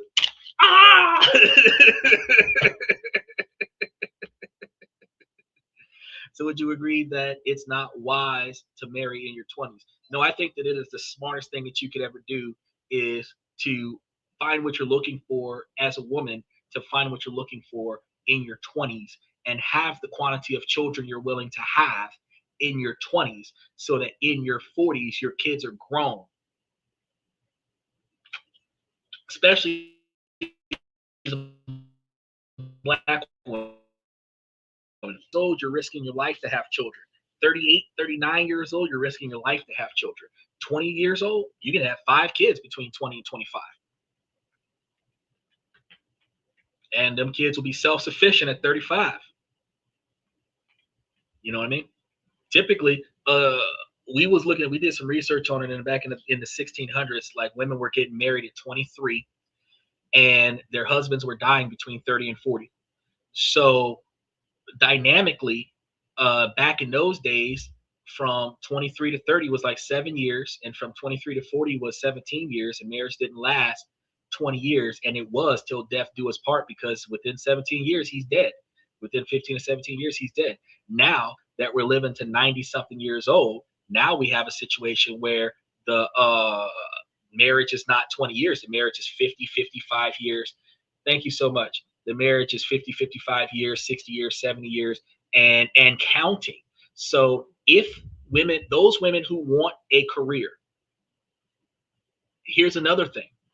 You want to find a man that is going to be able to co-parent with you and share the financial responsibilities of taking care of the kid and still building your generational wealth, because that's still possible. I covered that on the show earlier this week. Now, you have the child first. You have the child before you get into your career. Why do you have the child before you get into your career? Because if you have the child before you get into your career, the family is already out of the way. You can be an alpha boss lady, 35 years old, CEO with 15-year-olds. But see, if you're dating, married, whatever, you get into the job first, you're not going to want to stop your career to have children. And usually, after maternity leave, women don't return back to the job. So have the kids first, then go to the career, share the parenting responsibilities. You don't have to quit your job to be a mother. Y'all can get a nanny or daycare scenario going on to help y'all with the children. But if you have the children at 20, 23, when you're 35, 40 years old, you don't have to put out any more kids. And if y'all are focusing on y'all financial success, you're going to have a husband that's still with you at 40 years old, where y'all have been together for 20 years. And if y'all were financially building y'all's wealth, y'all should have at least $500,000, if not $1.2 million, because some of that y'all did put towards y'all kids' upbringing. But at 40 years old, your kids are 20 years old, so they should have moved out of the house 2 years ago. And if you taught them financial responsibility, they should be investing in themselves so that you're not taking care of your kids as young adults, and you can spend the next 60 years, because you're 40, you can spend the next 60 years with your husband, where both of y'all can quit y'all jobs. Y'all still got $1 million in the bank.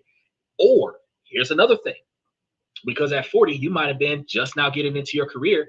You could be the alpha boss lady you want to be, because the house is paid for, the car is paid for, your husband's retired, he can look after whatever kids are left, and you can still chase your career, because you can never be too old to be a lawyer or a politician or a doctor or a nurse or whatever, but you can be too old to be a mother, naturally born mother. You can start your career at 35 and still be a successful alpha boss lady at 55. But you cannot start motherhood at 42 and be a good mother at 50, because you're going to have to do some kind of surrogate, in vitro, some other shit. You're not going to be able to naturally born your own child.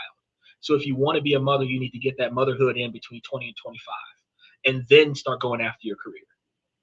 That way you have both. Or you can gut them eggs out, get you a nice little hysterectomy, and freeze your eggs, put it into your budget, and then chase your career from 20 to 40, and when you want to be a mother, hire a surrogate and still have that baby and do the motherhood thing, but you're not going to have you naturally birth that child thing. But with the surrogate, you always have the problem that the surrogate decides that they want to keep the child. And that's going to be a conflict of interest that you have to go through. Dogs like you, let's read a book instead. I'm planning on starting a quality learning center for myself. Know any Somalians that can help me? No, I do not. But I can look into that and give you some information. Sheesh, can't even support myself or hopefully in the world to have kids. Well, you don't necessarily need to have kids, but a lot of men these days, we just found out that almost 60% of men in the current 2025 generation, and we're in 2026 now, but in the current 2025 generation, almost 60% of men want to be fathers. So recognizing that 60% of men want to be fathers, most women are dating a man right now that wants to be a dad and doesn't talk about it because the woman said she doesn't want to have children. He is sacrificing his deepest desire as to be a parent so that she can be happy. But the true dynamic is that if women gave the man the free will to say, 9 times out of 10, that man wants to be a dad. Come to India, I will show you roaring celebrations. We'll see what's going on. Frozen eggs come from frozen eggs. That must suck. What is your thoughts on an older woman with a younger man? Shit, that makes more sense because women's sex drives increase as they get older. You get a younger man that's irresponsible. He's not looking for children right now in his early 20s. She doesn't have children. Her children are grown. She's not looking to have any children. She's financially responsible for with her own thing, and she's getting the dues so that especially if she doesn't care what his income is like, that's going to tickle her fancy. Yeah, you can have that. And in those situations, if he's attracted to her and she's attracted to him, they could potentially have a successful relationship. 15, 20 years age difference, no problem there. Because as he gets older, his drive is going to go down. And but the problem is going to be 30 years old, 35 years old, 40 years old. That guy's still going to want to be a dad. She's 45, 51. She's not capable of having kids. If she doesn't have eggs on a shelf that she can get the surrogate with, at the end of the day, he's going to end up cheating on her with another girl that can have children. See, now Claudia says, ew. Claudia, a 20-year-old guy, ew. But the dynamic of older men dating younger women is 50% of his age plus 7. So if he's 40, she's 27. Okay. And wait, let's do a little bit younger. Because if he's 30, that's 15 plus 7, which is 22. A little bit closer. But if he's 60, that's 37. 20-year gap, 20-something year gap. You're saying ew because 20-year-old man, 45, 30, 41, 42, 43-year-old woman, 45-year-old woman, it's the same dynamic. There's no reason why an older woman can't date a younger man, there's no reason why an older man can't date a younger woman. The intentions between the younger man and the desires of the older woman are going to be on the same wavelength because he's going to be doing it. You didn't hear the question? Here's the question right here. What is your thoughts on an older woman with a younger man? That was her question. We seen it on Jerry Springer where that teacher was dating that child, married him, didn't go to jail, but let a man do that with a woman, he's in prison. But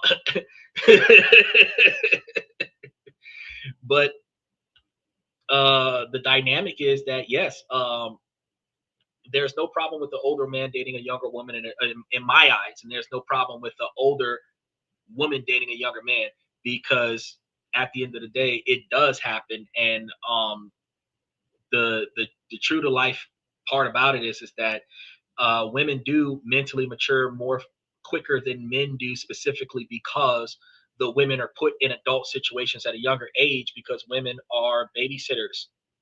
Like some of their first jobs is watching other people's children.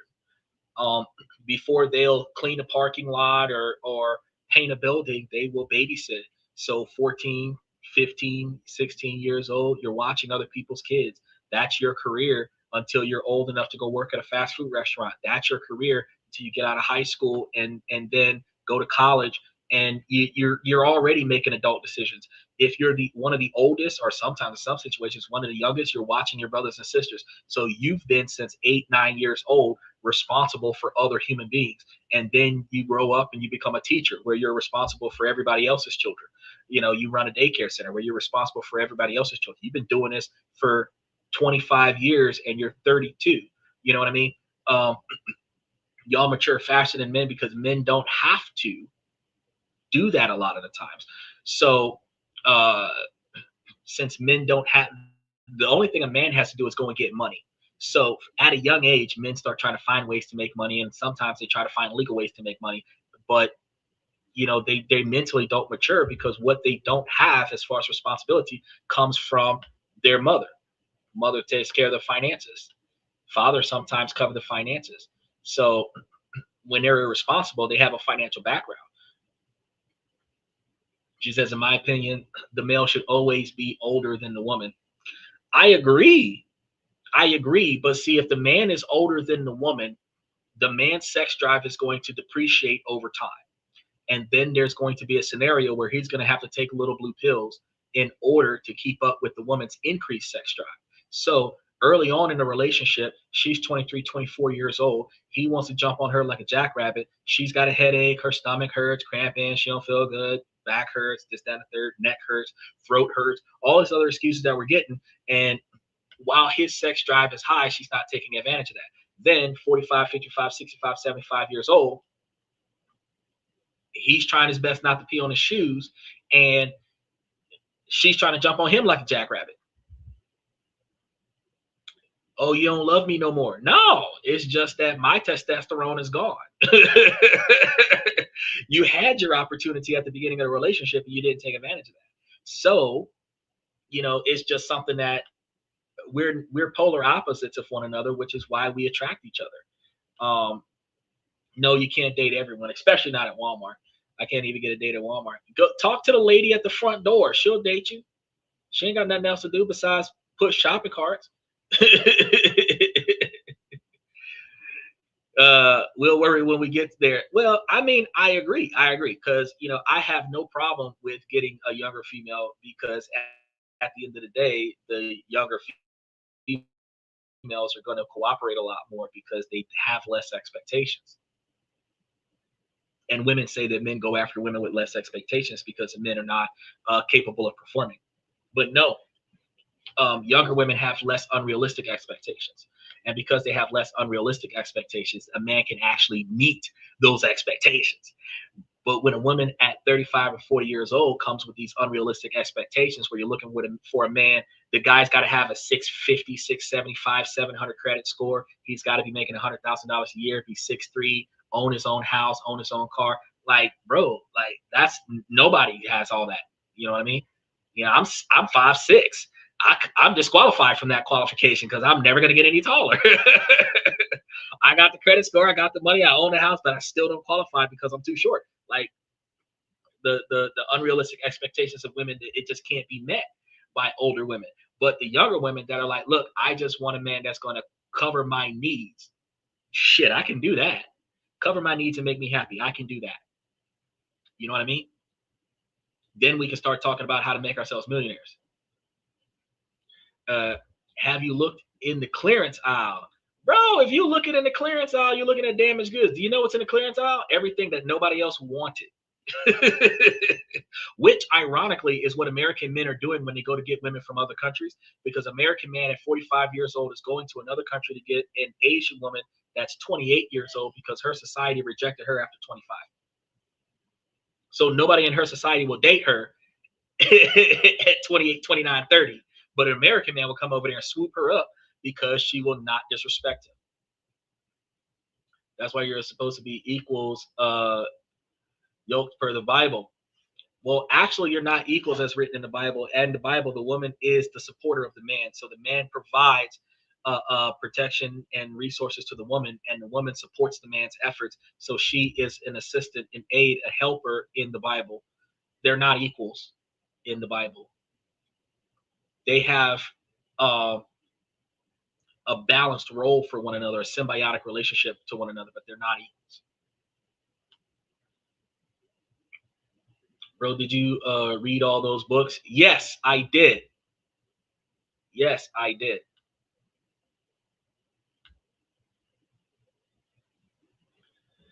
Oh, I love this one. Okay, we're gonna block you because you came up there with something sensitive.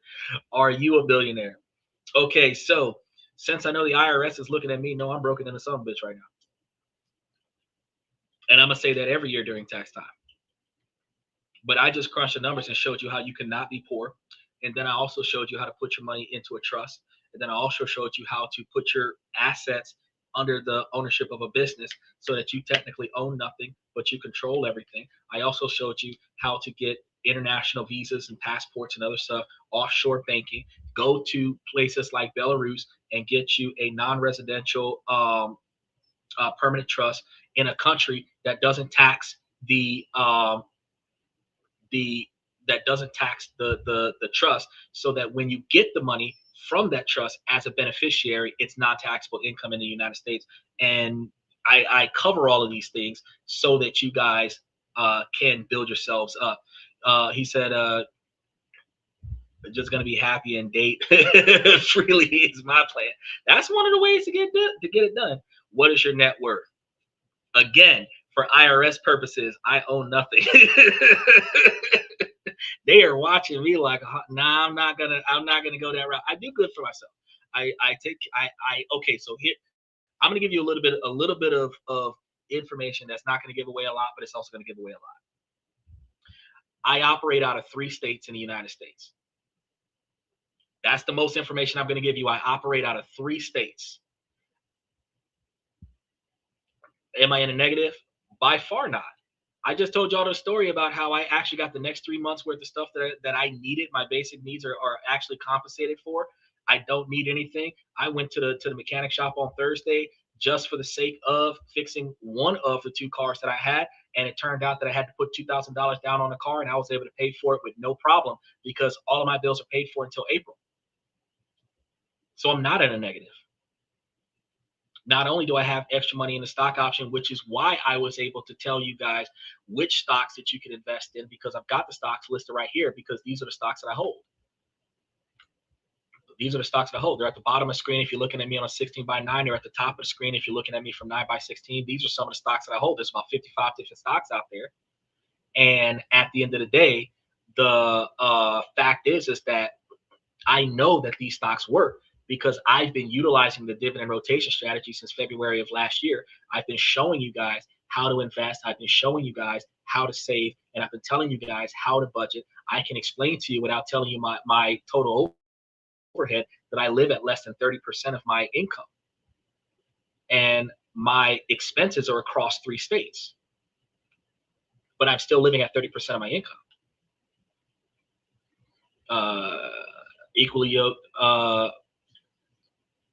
means partners share similar care values, goals, and spiritual paths, enabling them to pull together effectively. I mean, I understand what you're saying, but I'm saying that they're not equal. They're not equal. They're symbiotic. She said, what is your thoughts on dating apps? My thoughts on dating, I've covered that on the show. So if you ever want to hear all of my true opinions about a dating app, you should just go to my YouTube channel and then just type in dating app. And every show that I've covered about dating apps will have all of my true observations of a dating app. But it is a financial business. It is not designed to help you guys come together.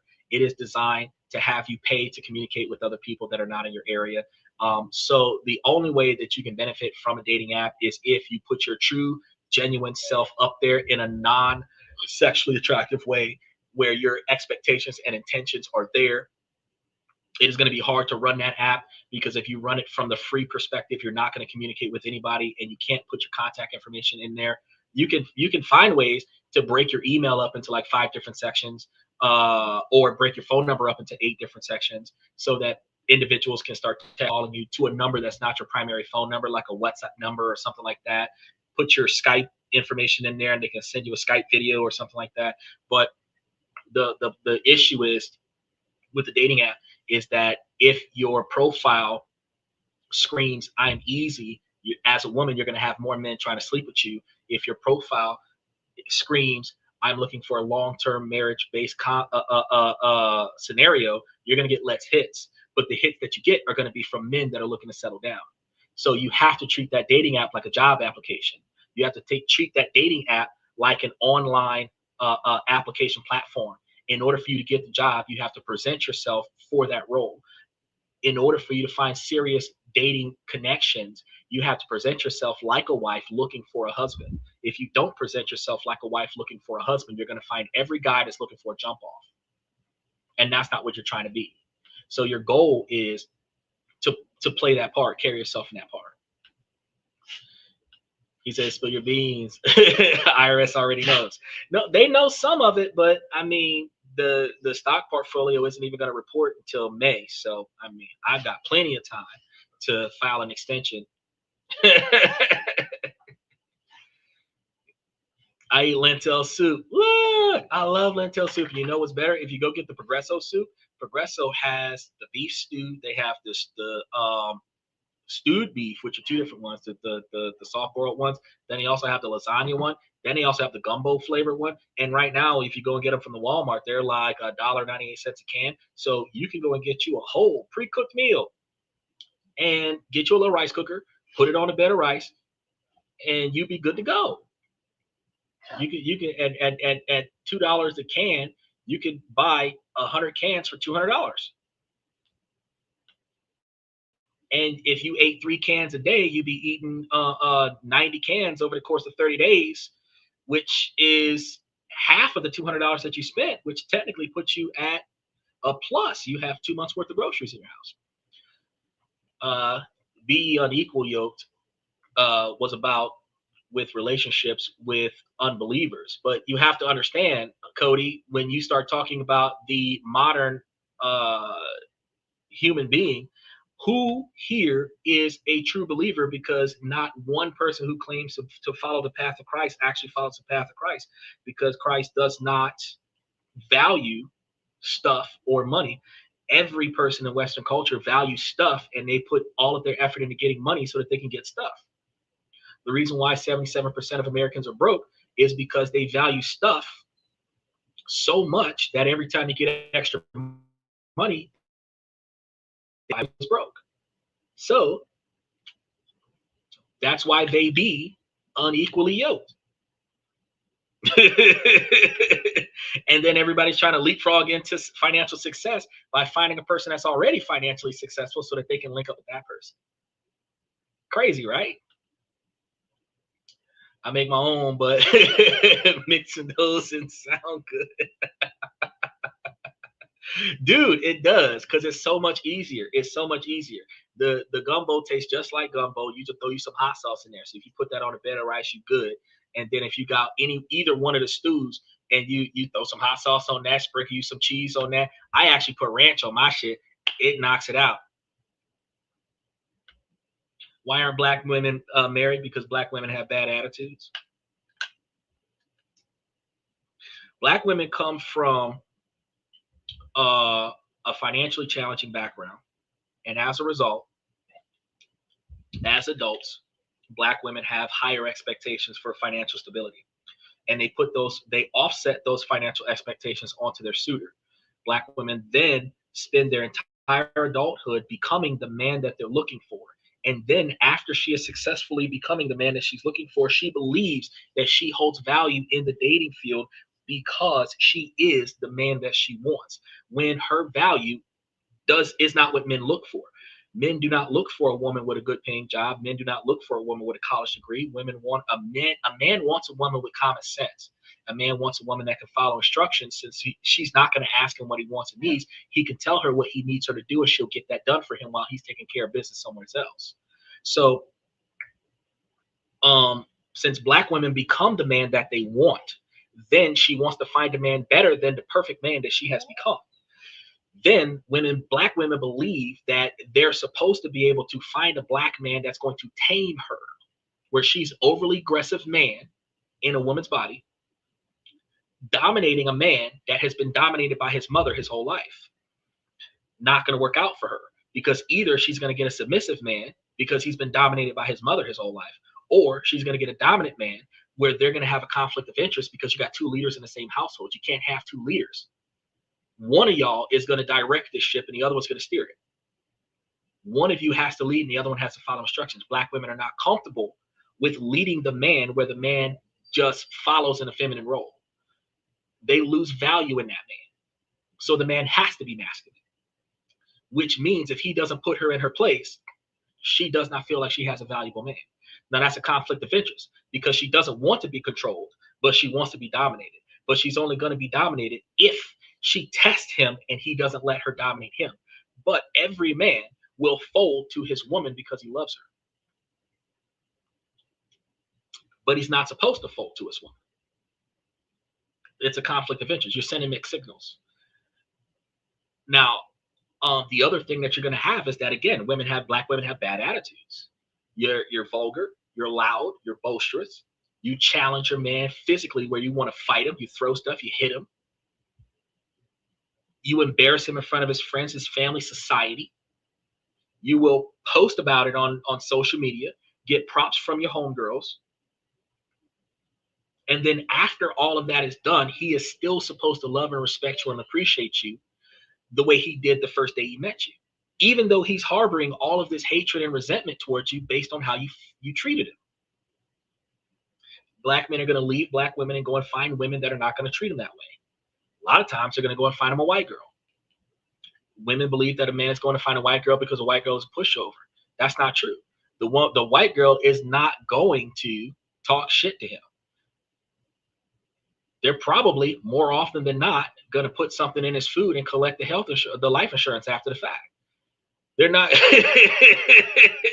Men are going to Asia and getting women from the East because the women are not going to treat them the way black women treat them. So black men are getting passports, which are not cheap. They're over $300 to get a passport, and they're going to spend $2,000 on a one-way trip or $4,000 on a round trip to fly to another country so that they can spend $10,000 per month or $5,000 for 2 months or $15,000 for 3 months so that they can stay in another country, find them an Asian woman, and then pay $2,500 for her visa so that they can fly her back to America, which would have cost him a total of $25,000 so that he can get him an Asian woman to treat him the way black women don't want to treat that man. And then the black women are going to say that that man ain't shit and he's broke and he's manipulating the women in Asia because the women in Asia are easily groomable. They're culturally taught to respect their men. Back them up, be supportive, family oriented. Black women are taught to go and get that bag by any means necessary. They're not taught to respect their men. Look at what happened with Kamala Harris. She ran to be president, but when they talked to her about her family, she talked about herself. She did not talk about promoting family orientation. Donald Trump talked about family orientation. She did not talk about keeping the family together. It was pro women, do it by yourself, fuck men, men ain't shit. But when are women going to promote other women to support the family? Emotionally, financially support the family. It's take care of number one, feminism. And that mentality come out of black women from the most angry and bitter corners of their soul when they project it. And men are not attracted to that. And that is one of the reasons why black men are not married. Black women are not married as much. They're the least married woman in the world because of their behavior. And if black women don't think about this and change, they're going to stay the least married. But guess what? The most possible married woman in the world comes from the Philippines. The number one draft pick from every man in the world is a woman from the Philippines, Vietnam, Japan, Indonesia. Not America at all. Not an American white woman, not an American Indian, not a Western woman at all. Top 5 women to marry. Philippines, Japan, China, Indonesia, Singapore. all Asia for the exact same reason. Even though they're career-driven women, they're still family-oriented women on top of that. But Western women are not family-oriented. They're only career-driven. That's why the women aren't married as much as they used to. He said, I looked up, it's technically not allowed. Yo, you wish we had 5 wives, Cody? No, no country around the world supports multiple wives unless you are in a religion that allows that. And that's one of the reasons why you've seen a lot of American men changing their religion so that they can have those multiple wives. But why have multiple wives in a culture where one woman gets on your damn nerves? Are you in a relationship with someone? Actually, whether or not I'm in a relationship with someone would not change my point of view. But being in a relationship with someone that would have reached over me and collected some of my empty drinks or brought me something to eat or something like that while I was sitting here talking to y'all for almost 4 hours would only show that there are women out there that will love and care, and cherish their men regardless of their man's behavior or their points of views. But whether or not I'm in a relationship would not devalue or bring value to the facts that I'm providing to everybody on the show. If that makes any sense, Claudia. Oh, but to prevent from deflecting from your question, no, I would honestly not be holding a relationship at this point. And one of the reasons why is because I'm not finding the value. I'm not finding the value. So if you're a gardener and you're going to your crop and your crop doesn't look the way you want it to look, what are you going to do? You're going to harvest your crop. In a Western culture, the women that are in the Western culture are not behaving the way I would find satisfactory. Harvesting the crop is telling women where me and other men like me are all saying the same thing in real life and on social media, that the behavior of women in Western culture do need to change in order for women to go back to being qualifiable as wife material. Now, if I don't find what I'm looking for in America, I'm going to go to the top 5 countries in the world and I'm going to go find me a woman in the Philippines and fly her back to America because I can't find what I'm looking for here in the United States. But knowing that I am financially operating out of 3 states in the United States, you know that I am part of the 23% of men that are not putting up with that behavior. So there's 77% of men that have less than what I got going on, and because I'm 5'6", a woman is going to pass me by. I don't care, because I would prefer for her to pass.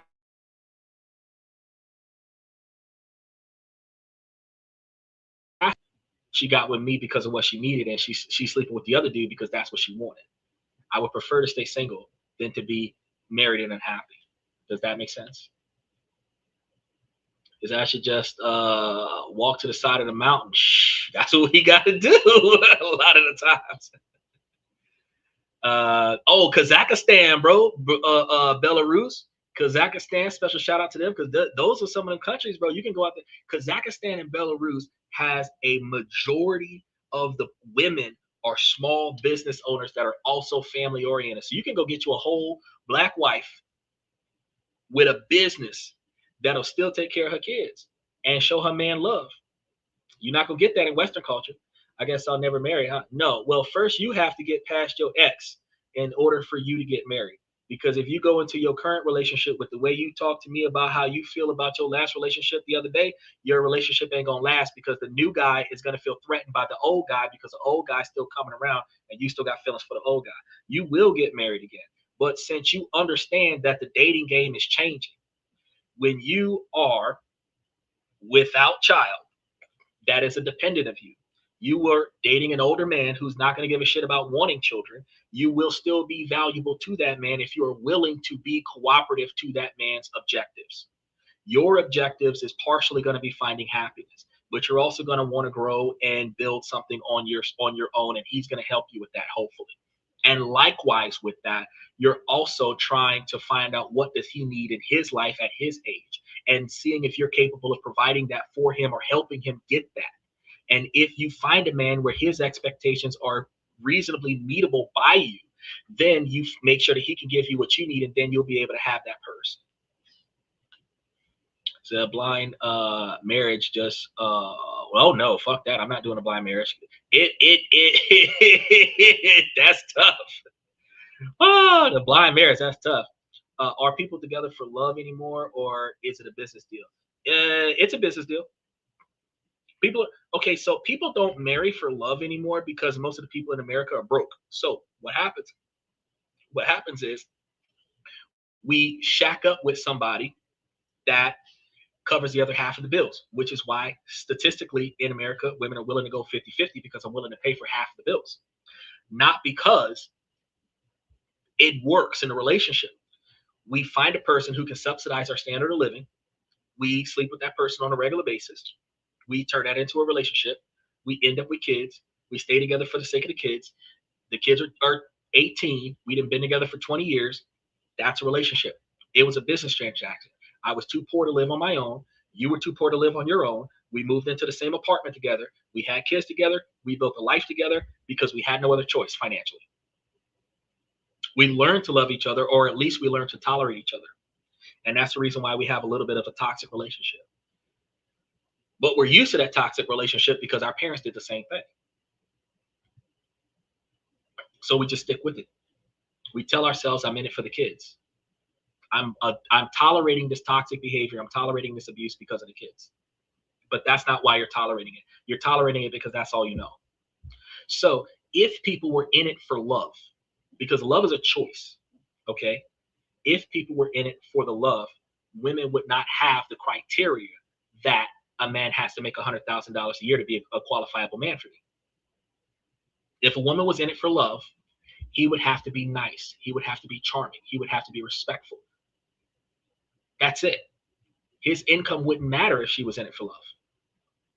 His house wouldn't matter if he was in it for love. His G-Wagon wouldn't matter if he was in it. A woman making $75,000 a year could date a homeless man if it was about love. A homeless, unemployed man if it was about love. But if a man has to have a certain type of career, he has to have a certain status in his career. He has to have a certain income. The relationship is not about fundamentally the woman's fault, because from the man's perspective, it's going to be about sex. So fundamentally, from a woman's perspective, it's going to be a financial transaction, because if he makes enough money, he qualifies for it. That's a business deal in and of itself. You're actually, the way women treat dating, you're looking for an angel investor that is a silent partner that will give you 100% of what you're looking for to subsidize your dream and not give you any instructions. That's what women are looking for. And that's a business transaction. So that's what I'm starting to think, but I'd say no, Nicole. Single earners qualifying for less than 1% of housing on the market today. Single earners are qualifying for between $40,000 and $50,000 a year right now, which is the bottom 25% quartile. That's the median income average. Now, joint is 92,000, which comfortable standard of living is anywhere between 68 and 82,000, which is like middle class. Oh, but that's lower middle class because, again, working class is about 72 to 74,000 a year, and working class is the upper lower class, which is the beginning of poor. So anything less than 74,000 a year, where look at your paycheck. If you're making less than $1,700 a week, you're technically poor by statistical average. If you're making less than $1,700 a week, you're poor. That's because that's where poor starts. Anything less than that is poor. So women are right when they say that they want a man that's making over $100,000 a year, but the average man doesn't do that. 77% of men don't. So the same way men can't find virgins over 18, women are not going to find men over $100,000 a year. So you got to start looking at realistic expectations and find you a 5'5", 5'6", 5'8" man that is making $60,000 a year and build a multi-million-dollar lifestyle with him. That's more realistic. And even women with children, if you were financially capable and willing to, with your kids, build a multi-million-dollar relationship with the man and give him 1 or 2 extra kids on top of that, a man is willing to take a woman that has children if she brought growth to the relationship. If she brought financial growth to the relationship, not just more bills, men would have less complaints about taking on children. But the man is supposed to pay for everything. The woman has her own money, but she's not paying for nothing. That just makes a harder life for the man. And that's not appealing to men. And that's why men are backing out of that. How do I go from zero line of credit to 10 lines of credit? Open up one credit card every 6 months. And if you have a romantic partner, or if you've got a friend or family member that you can trust, get on a authorized user line of credit off of a line of credit that is not in the negative.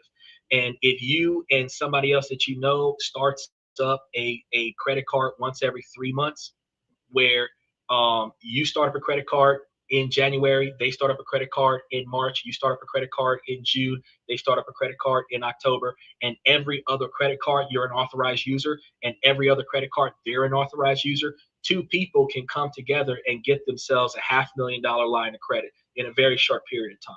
And then because y'all are working together on shit, y'all can start filing joint on, and this is what relationships, this is what couples should be doing.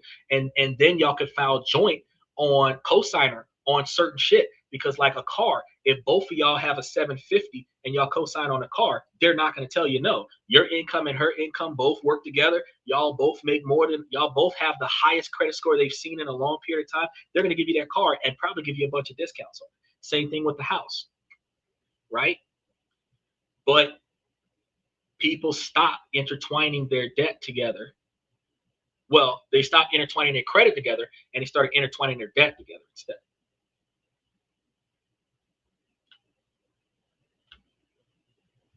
Now I understand the rise in gay relationships. Oh, honestly, honest to God, the rise in gay relationships is not because of women. The rise in gay relationships is going to be partially because the boys were touched by the wrong adult when they were boys. They're going to say that it was a choice, but it's not. They just accepted it. Then you're also going to have the scenario where two men can come together financially and make more money than two women, because women are not thinking about their future. They're thinking about right now, I look good. But women are not thinking about in 40 years, when I have no more hair on top of my head and my breasts are sinking below my knees, that I'm still financially stable. Because right now, while you're cute, men are subsidizing more than half of your income and paying for all of your entertainment. But when you stop being attractive, less men are giving you less stuff, and you have to put more effort into getting what you need. And that's when it's going to be harder for you to make that lifestyle that you're used to sustain itself.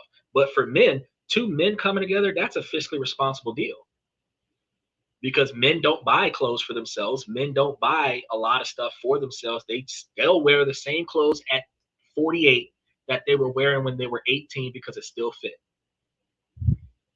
And all the money that they don't need, they're more than willing to invest it instead of hanging out and traveling the world and keeping up with the Joneses and this, that, and the third, because in the long term, they would be able to buy those yachts, buy those big houses, buy a house in different countries around the world, because they made it multi-million-dollar status first, and then they started spending money. Women are spending money every time you get paid, and then in 20 years, 30 years, 40 years, you still don't got shit. You've been in a relationship 5 years, and you walked out of that relationship with a bunch of stuff. You didn't walk out of that relationship with a 401k, a Roth IRA, a $250,000 worth of stocks. You walked out of it with a bunch of stuff. At best, you got a house and a car. At worst, all you got was the clothes on your back and the shit he bought you. But nowhere in there does a woman go into a relationship and then come out of that relationship with $100,000 worth of assets that she built up, because women spend money. That's all you do is spend money by choice. And then the pink tax, the guys are going to take it over. He's going to spend the money for you. That's why gay relationships are going to rise.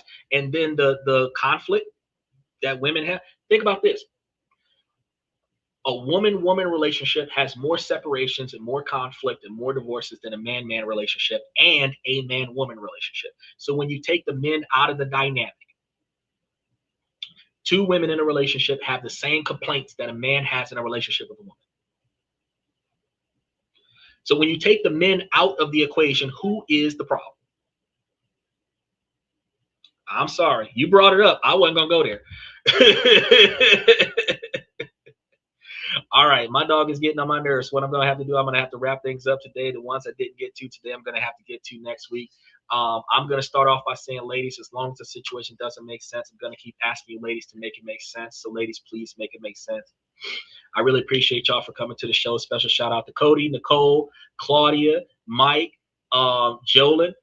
I really appreciate y'all for stopping by and dropping in. Please come by tomorrow because we got some shit that we're going to be talking about tomorrow as far as where our money's going to be going. And we've got educational shows every night of the week because this isn't a red pill, blue pill, black pill podcast. I literally put forth effort into providing you guys with the information to help you become higher value men as well as higher value women by finding the things in your lives that you don't like that is inside of your control to change.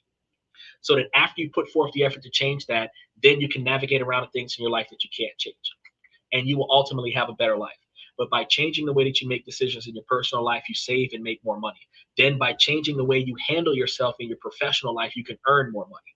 And then by putting those two together, you have a better financial standard. Because once you separate yourself from living paycheck to paycheck and start having financial security, you stop having stress in your life when you're single, which makes you more attractive to find somebody that's financially stable.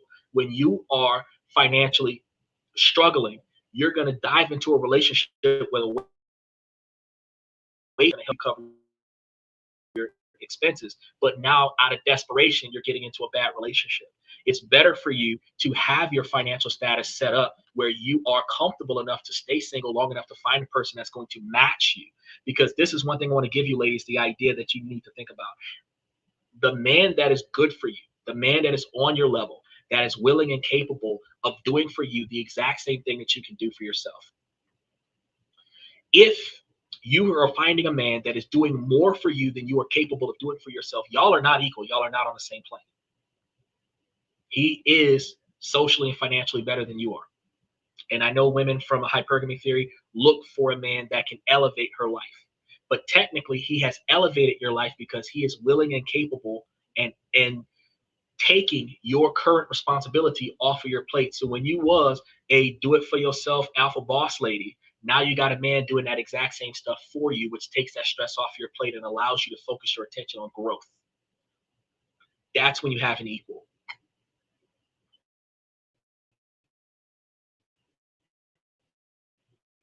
You need to rethink your mentality. Because I spent a lot of today talking about it. I've been talking about it all week, that two people with $50,000 a year can become millionaires in a couple of years. Y'all can have $500,000 in 10 years. There's no reason why you need to be looking for a rich man to change your lifestyle. You need to change your mentality and find the average broke man that has high ambition, and y'all get together and use y'all's equivalent high ambition to make y'all more successful. Now, with that being said, I want to thank y'all for coming to This and That. I'm your host, Xander, where we talk about this, that, and everything in between. And I'll see you guys tomorrow.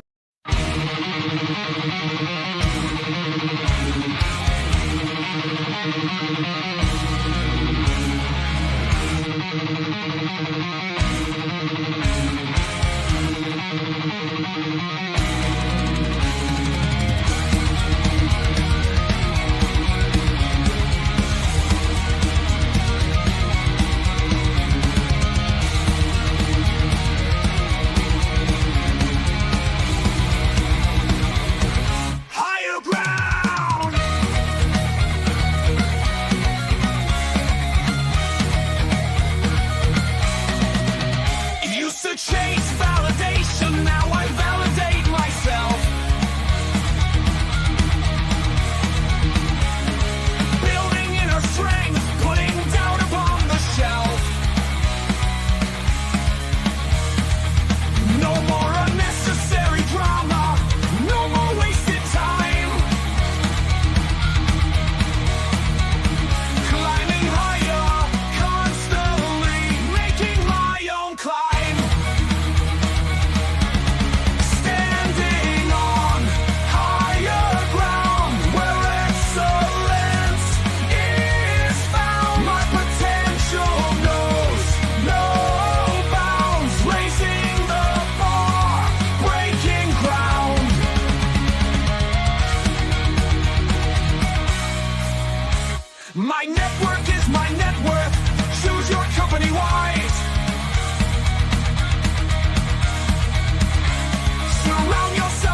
That's my personal command.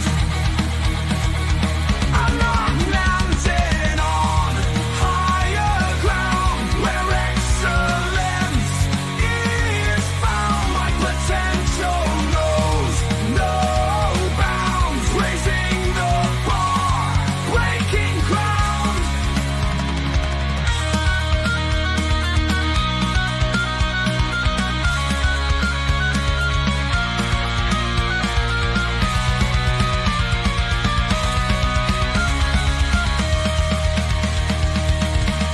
I'm not just living, I'm manifesting my vision, cutting through limitations with surgical precision. My expectations are my compass, my respect is my shield to mediocrity and chaos. I will never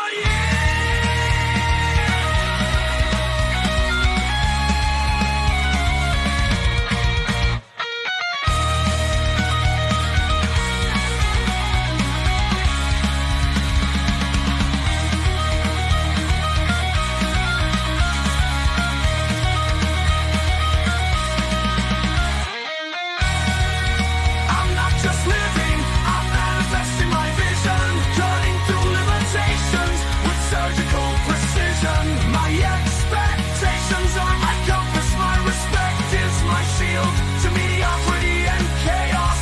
I will never yield.